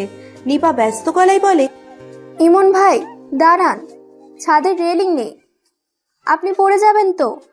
ইমন বোধহয় শুনল না। আপন মনে সে হাসছে আর খেলছে। হঠাৎ বেখেয়ালি ভাবে খেলতে যেয়ে পিছলে যায়। সাথে সাথে নিপা ধরে ফেলল। ইমন ভয়ে চোখ বড় বড় করে ফেলল। তাকে সোজা দাঁড় করিয়ে রাগান্বিত স্বরে বকা শুরু করলো নিপা। বেশ জোরে কণ্ঠে বলে, আপনি আস্ত একটা পাগল, এতবার বলেছি শুনেননি? এখন পড়ে মরে গেলে তো শান্তি হতেন। ইমন কাঁদো কাঁদো স্বরে বলে, আমি থাকবো না, সবাই আমাকে শুধু বকে আর মারে। আমি চলে যাব, সরুন, আমি চলে যাব। নিপা শান্ত হলো, বড় বড় করে নিঃশ্বাস ফেললো। ইমন তো আসলেই পাগল, একদম উচিত হয়নি এভাবে বলা। মনে মনে বেশ অপরাধ বোধ করলো। নিপা সুর পাল্টিয়ে মিষ্টি সুরে বলে, আপনি যদি আমার কথা শুনতেন তাহলে কি বকতাম? আচ্ছা বাদ দেন, বলেন তো আপনাকে আর কে কে বকে? ইমন হড়বড় করে বলে, সবাই, মা, ভাই, নুহাপু, শুধু ভাবি ডল কিছু বলে না। জানো, সে আমার কথা শুনে। Barbie doll? বারবি ডল কে? আর নুহা আপু তো আপনার বউ, আপনি আপু কেন রাখছেন? ইমন প্রশ্নবোধক দৃষ্টিতে তাকিয়ে রইল। কিছুই বুঝতে পারছে না। বউ শব্দটা বোধহয় সে এর আগে শোনেনি। এমন গোলাটি কথাবার্তা বলল, যার আগাগোড়া নিবার বোধগম্য হলো না। কিছুক্ষণ বাদে কথার দীর্ঘ ইতি টেনে নিচে নেমে আসলো দুজনে। বিকালের শেষ দিক, রঙিন আকাশ কালো দেখাচ্ছে। সম্ভবত ঝড় বৃষ্টি হবে। নির্মলা বেগম তৈরি হয়ে গিয়েছেন যাবার উদ্দেশ্যে। রিপাকে রেখে যাবেন। সপ্তাহ 10 দিন পর নিতে আসবেন। রুবেল সাহেব ভারী খুশি হলেন। বিয়ের পর মেয়েরা বাড়িতে ফিরলে বোধ হয় সবচেয়ে বেশি খুশি বাবারাই হয়। রিপা রুমের কোণে শুয়ে আছে। তার সাথে রূপসী বানু বসে বসে পান চিবুচ্ছেন। রিপার দিকে এক পলক তাকিয়ে মুখ ভেঙচিয়ে বলেন, এমন ঢং দেখায় শুয়ে আসুস কেন? যা যা শাশুড়ির বিদায় দিয়ে। রিপা নিরুত্তর রইল। রূপসী বানুর একই কথা বারংবার শুনতে শুনতে বিরক্ত হলো। খানিক বাদে মুখ খুলল, বলল, আচ্ছা দাদি, আমি এখানে থাকলে তো তুমি ওই বাড়িতে থাকবে, আবার নুহা ভাবিও ওখানে থাকবে। তো আপনি না বলছিলেন আপনি বিয়ার পর একদিনও দাদাজান রাস্তারা কোথাও থাকেন নাই এবং থাকতেও দেন নাই? আর আমি অসুস্থ থাকলে ওই দিন আর তারা বাড়ির বাইরে পা রাখতে দেয় না। দেখা যেত আমি অসুস্থ বলে কোন চিপায় নটিবেদিদের সাথে চলে যাইতো। ঠিক করছি না বল? একদম। রূপসী বানু মিষ্টি হাসলেন। রিপা সুর পাল্টিয়ে বলল, দাদি, শ্যামল না সারাক্ষণ মৌমাছির মতো নুহা ভাবির পেছনে ঘুরঘুর করে। এখন আমি যদি না থাকি তাহলে কি হইব বুঝতে পারতেছ? রূপসী বানু পান চিবোনো বন্ধ করে দিলেন। কল্পনায় শ্যামল আর নুহাকে একসাথে দাঁড়িয়ে কাছে এগিয়ে আসতে দেখেই তিনি চোখ বড় বড় করে ফেললেন। নাও চুবিল্লাহ, নাও চুবিল্লাহ বলে বিড়বিড় করে পানির পিক ফেললেন। হড়বড় করে উঠে বসে ছুট লাগালেন ড্রয়িং রুমে। চারপাশে চোখ বুলাতেই দেখলেন নুহা শ্যামলের পাশে দাঁড়িয়ে আছে। তৎক্ষণাৎ তার চোখের সামনে কল্পনার দৃশ্য ভেসে উঠল। এক চিৎকার দিয়ে ওদের দুজনের মাঝখানে দাঁড়িয়ে পড়লেন। সাথে সাথে ছিটকে সরে পড়ল নুহা আর শ্যামল। দুজনেই ভয়ে বুকে থুতু ছিটাতে লাগলো। উপস্থিত সবাই হতভম্ব হয়ে গেল। নির্মলা বেগম প্রশ্ন করল, কি হয়েছে, কি হয়েছে? রূপসী বানু নিজেকে সামলিয়ে বলেন, কিছু না। রুবেল বলে, তাহলে এমন চিৎকার দিয়েছো কেন আম্মা? খুশিতে চিৎকুট দিছি। আমি ঠিক করেছি, আমিও যাবো নাতিনের শ্বশুর বাড়ি। বিয়ার সময় তো সব চোখে দেখি নেই, তাই এখন সব দেখব। রুবেল ব্যস্ত গলায় বলে, আমা কি বলতেছো? রিপা তো থেকে যাবে, তুমি যে কি করবা? রূপসী বানু বলে, রিপা থাকবো কে বলছে তোরে? রিপা তোর মতো অবুঝ না। শাশুড়ি অসুস্থ, ভাসুর অসুস্থ, স্বামী অসুস্থ, সে কোন আক্কেলে থাকবে? শ্যামল চোখ বড় বড় করে বলে। আমি কখন অসুস্থ হলাম? রূপসী বানু তাকে ঝাড়ি দিয়ে বলে, এখন অসুস্থ। বাগানে যাইয়া রিপার সিপারে বলে কইছিল পেটের গুটুর গুটুর করতেছে, কয়েকবার নাকি বাথরুমে গেছো, সব পাতলা পাতলা চাইতেছে। কি রে শিপা বলে নাই? শিবা মাথা নাড়ালো। দাদির কথার বিপরীতে বলার সাহস নেই। এর পূর্বে দুবার সাহস দেখানোর ফলস্বরূপ ফর্সা গাল দুটো লাল হয়ে গিয়েছিল, তাই এবার আর সাহস করলো না। রিপাকে এদিকে আসতে দেখে শ্যামল সাথে সাথে মাথা তুলিয়ে সমর্থন করলো এবং পেট চেপে অসুস্থতার ভান করলো। নির্মলা বেগম বেশ লজ্জিত হলেন। ছেলেটা একদম বোকা হয়ে গেছে। শ্বশুরবাড়িতে প্রথম এসেই ডায়রিয়া ছড়িয়েছে, এটা কোনো কথা? রুবেল সাহেব ব্যস্ত হয়ে স্যালাইন নিয়ে আসলেন। এক প্যাকেট গলিয়ে তাকে জোর করে খাইয়ে দিলেন। শ্যামলকে প্রশ্ন করলেন, বাবা বেশি পাতলা নাকি? রূপসী বানুর মাথা দুলানো দেখে শ্যামলও মাথা দুলালো। রুবেল সাহেব সাথে সাথে আর এক প্যাকেট খাইয়ে দিলেন। শ্যামল পেট চেপে ধরল। এবার সত্যি সত্যি পেট ব্যথা করছে, গলা ভর্তি খাবার, পেট পাক দিয়ে উঠল। সে তৎক্ষণাৎ ছুট দিল বাথরুমে। তার সাথে সাথে বাকিরাও যে বাথরুমের দরজার সামনে দাঁড়ালো। কয়েক সেকেন্ড বাদেই রূপসী বানু প্রশ্ন করেন, এবার ঠিকঠাক হয়েছে? ভেতর থেকে তখন কোনরূপ শব্দ আসে না। রূপসী বানু অস্থির হয়ে উঠলেন, বারংবার একই প্রশ্ন করতে লাগলেন। এসব দেখে লজ্জায় ইতস্তত করতে লাগলেন নির্মলা বেগম। সেদিকে কেউ নজর করল না। খানিক বাদে বেরিয়ে আসলো শ্যামল। চোখ বেয়ে জল গড়িয়ে পড়ছে, মুখে করুণ দশা। জামাই এবার কেমন হয়েছে? পাতলা নাকি ঘন, নাকি ডাক্তার নিয়ে আইতে হইব? শ্যামল মাথা দুলালো। ডাক্তার লাগবে না, অথচ তার বলা উচিত লাগবে। খুবই শোচনীয় অবস্থা। সুস্থ মানুষকেও যে কেউ অসুস্থ বানিয়ে দেয় তা এখানে না আসলে শ্যামল জানত না। কোন রকম এলোমেলো পা ফেলে ড্রয়িং রুমে আসলো। রিপা মুখ চেপে দাঁড়িয়ে আছে, দম ফাটা হাসি আসছে তার। কিন্তু এখন হাসলে চলবে না, কেউ একজন অসুস্থ, আর সেটা নিয়ে হাসাহাসি করলে নিশ্চয়ই সবাই তাকে সন্দেহ করবে। রুবেল সাহেব অনুরোধের সুরে বললেন, বেন সাহেব, বাবাজি না হয় আজ থেকে যাক। এই অবস্থায় বাড়িতে নিয়ে যাওয়াটা একদম উচিত হবে না। সুস্থ হয়ে গেলে আমি না হয় রিপা সহ তাকে দিয়ে আসবো। নির্মলা বেগম নিশ্চুপ রইলেন।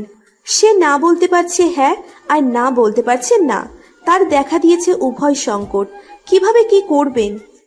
শেষে সবার জোরাজুরিতে রাজি হলেন, কিন্তু নুহা মানতে চাইল না। বহু চেষ্টা করলো রেখে না যেতে, সক্ষম হলো না। নির্মলা বেগম শ্যামলকে রেখে চলে গেলেন। যাবার সময় কঠিন কিছু আদেশ দিয়েছেন। শ্যামল চুপচাপ সব শুনল। সবাই চলে যাওয়ার পর রূপসী বানু পুরো ঘরের খুঁটিনাটি দেখতে লাগলেন, এমনকি নিচু হয়ে মেঝেতেও চোখ বুলিয়েছেন। সব ঠিকঠাক দেখে স্বস্তির নিঃশ্বাস ছাড়লেন। শ্যামলকে রিপার রূপে শুতে দেওয়া হয়েছে। রাত 9টা পর্যন্ত তার পাশে বসে রইলেন রুবেল সাহেব আর হোসেনারা। মাথায় ভীষণ চিন্তা। হঠাৎ মেয়ের জামাই অসুস্থ কিভাবে হয়ে পড়ল? কত পদের খাবার খাইয়েছেন তার ইয়াত্তা নেই। তারা চলে যাবার বেশ সময় পর রুমে আসলো রিপা। এসেই বিছানায় শ্যামলকে না দেখে এদিক ওদিক তাকাতে লাগলো। কই গেল মানুষটা? রিপা অন্যমনস্ক হয়ে পড়তেই হুট করে তাকে দেওয়ালের সাথে চেপে ধরল শ্যামল। আচমকা এমন হওয়ায় ভরকে যায় রিপা। শ্যামল কোথায় ছিল? কোন দিক দিয়ে আসলো ভেবে পেল না সে। শ্যামল সেদিকে তোয়াক্কা না করে অন্য হাতে দরজা লাগিয়ে দিল। তারপর দুহাতের মধ্যে বন্দি করে ফেললো রিপাকে। প্রচন্ড স্পিডে হার্টবিট চলাচল করতে লাগলো রিপার। রিপার কম্পনপ্রক দেখে মৃদু হাসলো শ্যামল। দেওয়াল থেকে এক হাত সরিয়ে রিপার উন্মুক্ত কোমরে রাখলো। রিপা লজ্জা পেয়ে মাথা নোয়ালো। শ্যামল তাকে আরো চেপে ধরলো। তাকে বিছানায় বসিয়ে লাইট নিভিয়ে দিল। শ্যামল ঘনিষ্ঠ হতেই রিপা বলে, বিয়ের ব্যাপারটা আপনার পরিবারকে জানিয়ে দিলে হয় না? শ্যামল জবাব দিল না। গুরুত্বপূর্ণ সময় ডিস্টার্বনেস তার পছন্দ নয়। রিপা আবারও প্রশ্ন করল। তার কণ্ঠস্বরে ভয় আর অনিশ্চয়তা টের পাচ্ছে। শ্যামল থেমে গেল। তৎক্ষণাৎ রিপার পাশ থেকে সরে দাঁড়িয়ে পড়ল। নিজে ঠিকঠাক হয়ে সাথে রিপাকেও ঠিকঠাক করে দিল। আপনি এমন করছেন কেন? কই নিয়ে যাচ্ছেন? শ্যামল জবাব দিল না। চুপচাপ রিপাকে টেনে ড্রয়িং রুমে নিয়ে আসলো। খুবই জোরে রিপার পরিবারকে ডাকতে লাগলো। কয়েক মিনিটের মাথায় একে একে সবাই উপস্থিত হলো। চোখে মুখে অবাকের রেশ ফুটিয়ে প্রশ্নবোধক দৃষ্টিতে তাকালো শ্যামলের দিকে। শ্যামল বিলম্ব না করে এক নিঃশ্বাসে শুরু থেকে শেষ পর্যন্ত সব বলল। আশ্চর্যজনকভাবে কথা বলার সময় সে একটু ইতস্ত করল না, সব কিছুই বিনা আটকে বলল। এই জন্যই তো ইমন ভাই ছাদে তখন এসব বলছিলেন, আর আমি কি না ওনাকে পাগল ভেবে সব উড়িয়ে দিয়েছি। রিপা কথাটা বলে থামল। রুবেল সাহেব গম্ভীর হয়ে বসে রইলেন। রিপা ভয় পাচ্ছে, বাবা না জানি উত্তেজিত হয়ে পড়েন। কি দরকার ছিল এসব বলার? মনে মনে দোয়া দরুদ পড়ে ফু দিতে লাগলো। সবার মুখভঙ্গি দেখে বোঝা যাচ্ছে তারা কতটা আশ্চর্য হয়েছেন। রুবেল উত্তেজিত হয়ে পড়ল, ক্ষোভে চেঁচাতে লাগলেন। শ্যামল নীরব হয়ে সব শুনতে লাগলো। হোসেনারা তাকে থামাতে লাগলো। তুমি চুপ করো, কি হয়েছে বুঝতে পারছো? জি জি, বুঝতে পেরেছি। আপনি শান্ত হন, না হলে অসুস্থ হয়ে পড়বেন। রুবেল শান্ত হলো, চুপ করে সোফায় বসে পড়ল। কেউ কিচ্ছু বলছে না। শ্যামল মাথা নিচু করে দাঁড়িয়ে আছে। বেশ সময় বাদে মুখ খুললেন রুবেল সাহেব। গম্ভীর সুরে বললেন, তোমার মা যখন জানবেন রিপা তোমার বউ, তাহলে কি তিনি মেনে নেবেন নাকি? অবশ্যই মেনে নিবেন। ভাইয়ার ট্রিটমেন্ট চলছে, ডাক্তার বলেছে দ্রুতই সুস্থ হয়ে উঠবেন, আর কালকেই মাকে সব জানাবো। মা যখন সব জানবেন তখন তিনি নিজেই ক্ষমা চাইবেন আপনাদের থেকে। যদি এমন না হয়? এমনই হবে, তার জন্য পুরো পরিকল্পনা করা হয়েছে, এমনকি আমরা প্রায় সফল। শুধুমাত্র কালকের অপেক্ষা, এর জন্য আপনাদেরও সাহায্য দরকার। রূপসী বানু বললেন, আর ওই মেয়ে নুহানা ফুহা, ওর কি হবে? শ্যামল মাথা তুলে এক পলক তাকিয়ে আবারও মাথা নিচু করে বলে, তাকে তার স্বামী নিয়ে যাবে, তাদের সাথে আমার কথা হয়েছে। হোসেনারা বিস্মিত হয়ে বলেন, তিনি বিবাহিত? জি, আমি রিপাকে এই বিষয় সব জানিয়েছি। বিয়ের বছর ঘুরে আসছে, নুহা আমাদের পরিবারের অসহায়তার সুযোগ নিয়ে তার অসুস্থ স্বামীকে ছেড়ে দিয়ে বাড়িতে এসেছিল। হাসপাতালে ভাইয়াকে অসুস্থ দেখেই সে এ ধরনের ঘৃণিত বুদ্ধি এঁটেছে এবং পরবর্তীতে পীরের সাথে হাত মিলিয়েছে। গত কয়েক মাসে তার কাছাকাছি থেকে তার অতীতের সব তথ্য জানতে পেরেছি। এসব কবে থেকে হচ্ছে? শ্যামল মাথা নিচু করে বলে, গত 6 মাস থেকে। নুহা 6 মাস পূর্বে আমাদের বাড়িতে এসেছিল। রুবেল সাহেব হেসে উঠলেন। আচমকা তার হাসি দেখে ভরকে গেল সবাই। রুবেল হাতে তালি দিয়ে বলে, নাটক করে আমাদের সাথে নাটক? কাল কি এমন হবে যে সব ঠিক হয়ে যাবে? ভুকা পেয়েছ আমাদের, তাই না? এই রিপার মা, তুমি পুলিশকে খবর দাও, এখনই পুলিশ এসে প্রতারকদের নাটক ঠিক করে দেবে। অনেকক্ষণ পর রিপা মুখ খুলল। এতক্ষণ সে চুপ করেছিল। মিনমিন গলায় বলে, বাবা, পুলিশ ডাকার দরকার নেই, একবার দেখে নাও না কাল কি হয়। যদি কিছু না হয় তখন না হলে পুলিশ ডেকো। রুবেল সাহেব অবিশ্বাসের সুরে বলে, রিপা, এসব তুই কি বলছিস? রিপা মাথা নিচু করে ফেলল।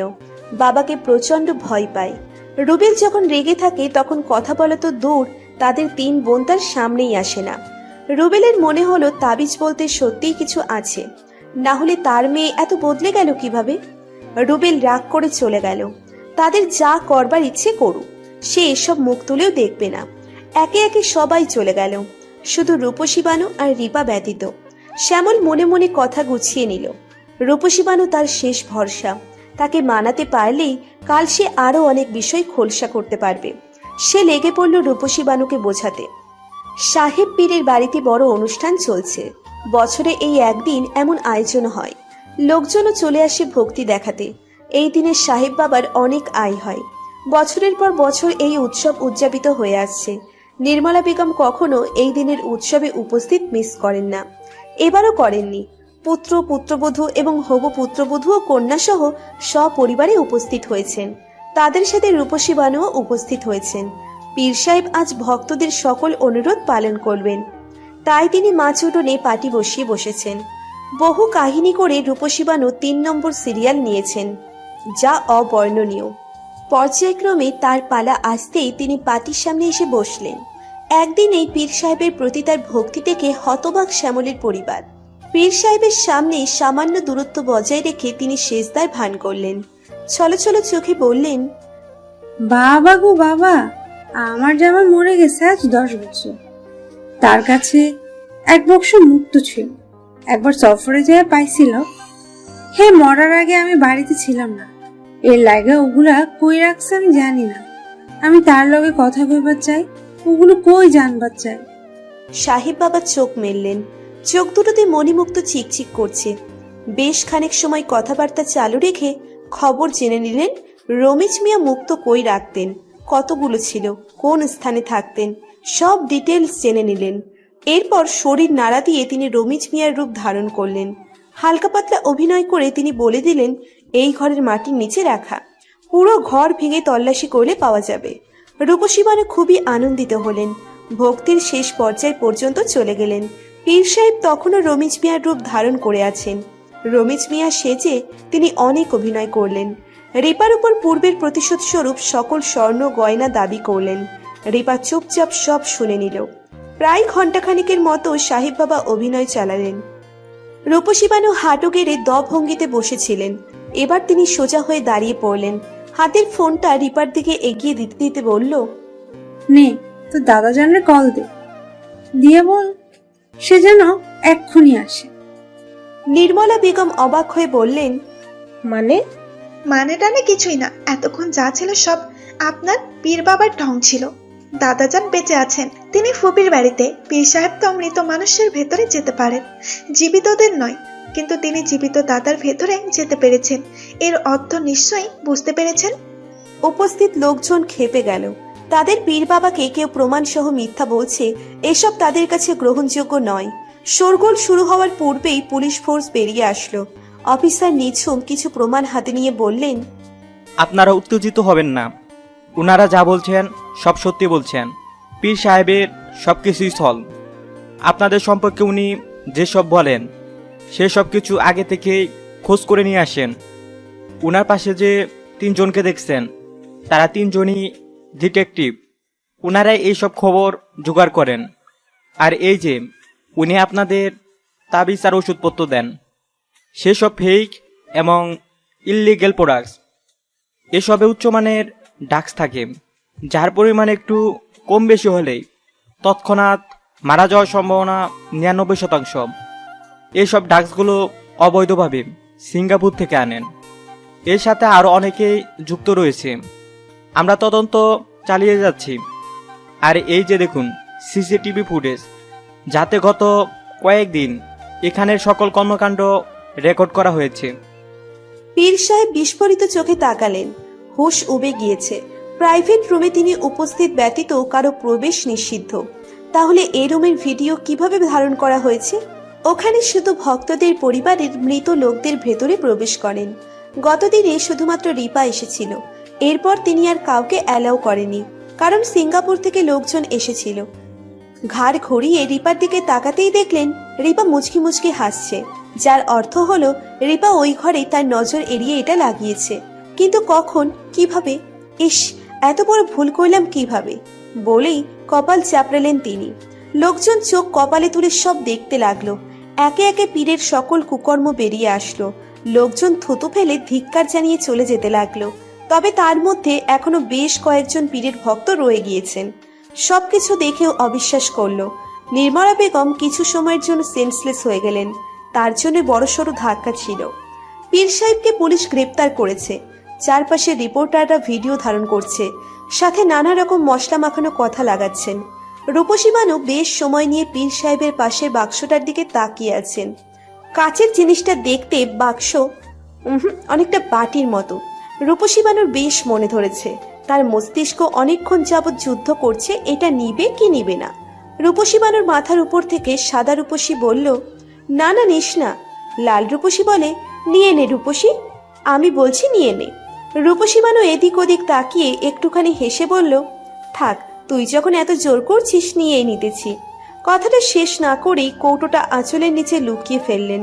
মনে মনে বললেন, শুন পীর বাবা, আমি নিতে চাইনি, শয়তানে জোর করছে দেখে নিছি, না হলে এগুলো আমি তাকিয়েও দেখতাম না।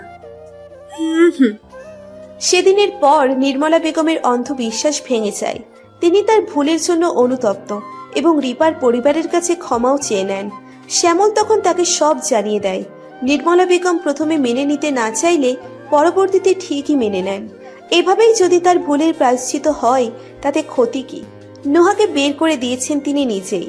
ইমনকে সরকারি হাসপাতালে ভর্তি করানো হয়েছে। তার অবস্থা এখন বেশ উন্নত। ডাক্তার বলছে আর অল্প কয়েক মাসে সে সুস্থ হয়ে উঠবে। রিপা 2 মাসের প্রেগনেন্ট। সে বেশ এক্সাইটেড। শ্যামলকে কি করে জানাবে লজ্জায় ভাবতে পারছে না। সে ঠিক করছে কাগজে লিখে বলবে, আমাদের সম্পর্কের দ্বিতীয় সিঁড়িতে পা ফেলেছি। শীঘ্রই আসবে নতুন জীবন, নতুন বন্ধন। শ্যামল নিশ্চয়ই অবাক হয়ে যাবে। খুশিতে দেখা দিবে কেঁদে দিয়েছে। রিপা কল্পনা করে হেসে ফেলল। সম্পর্কগুলো কেন এত সুন্দর?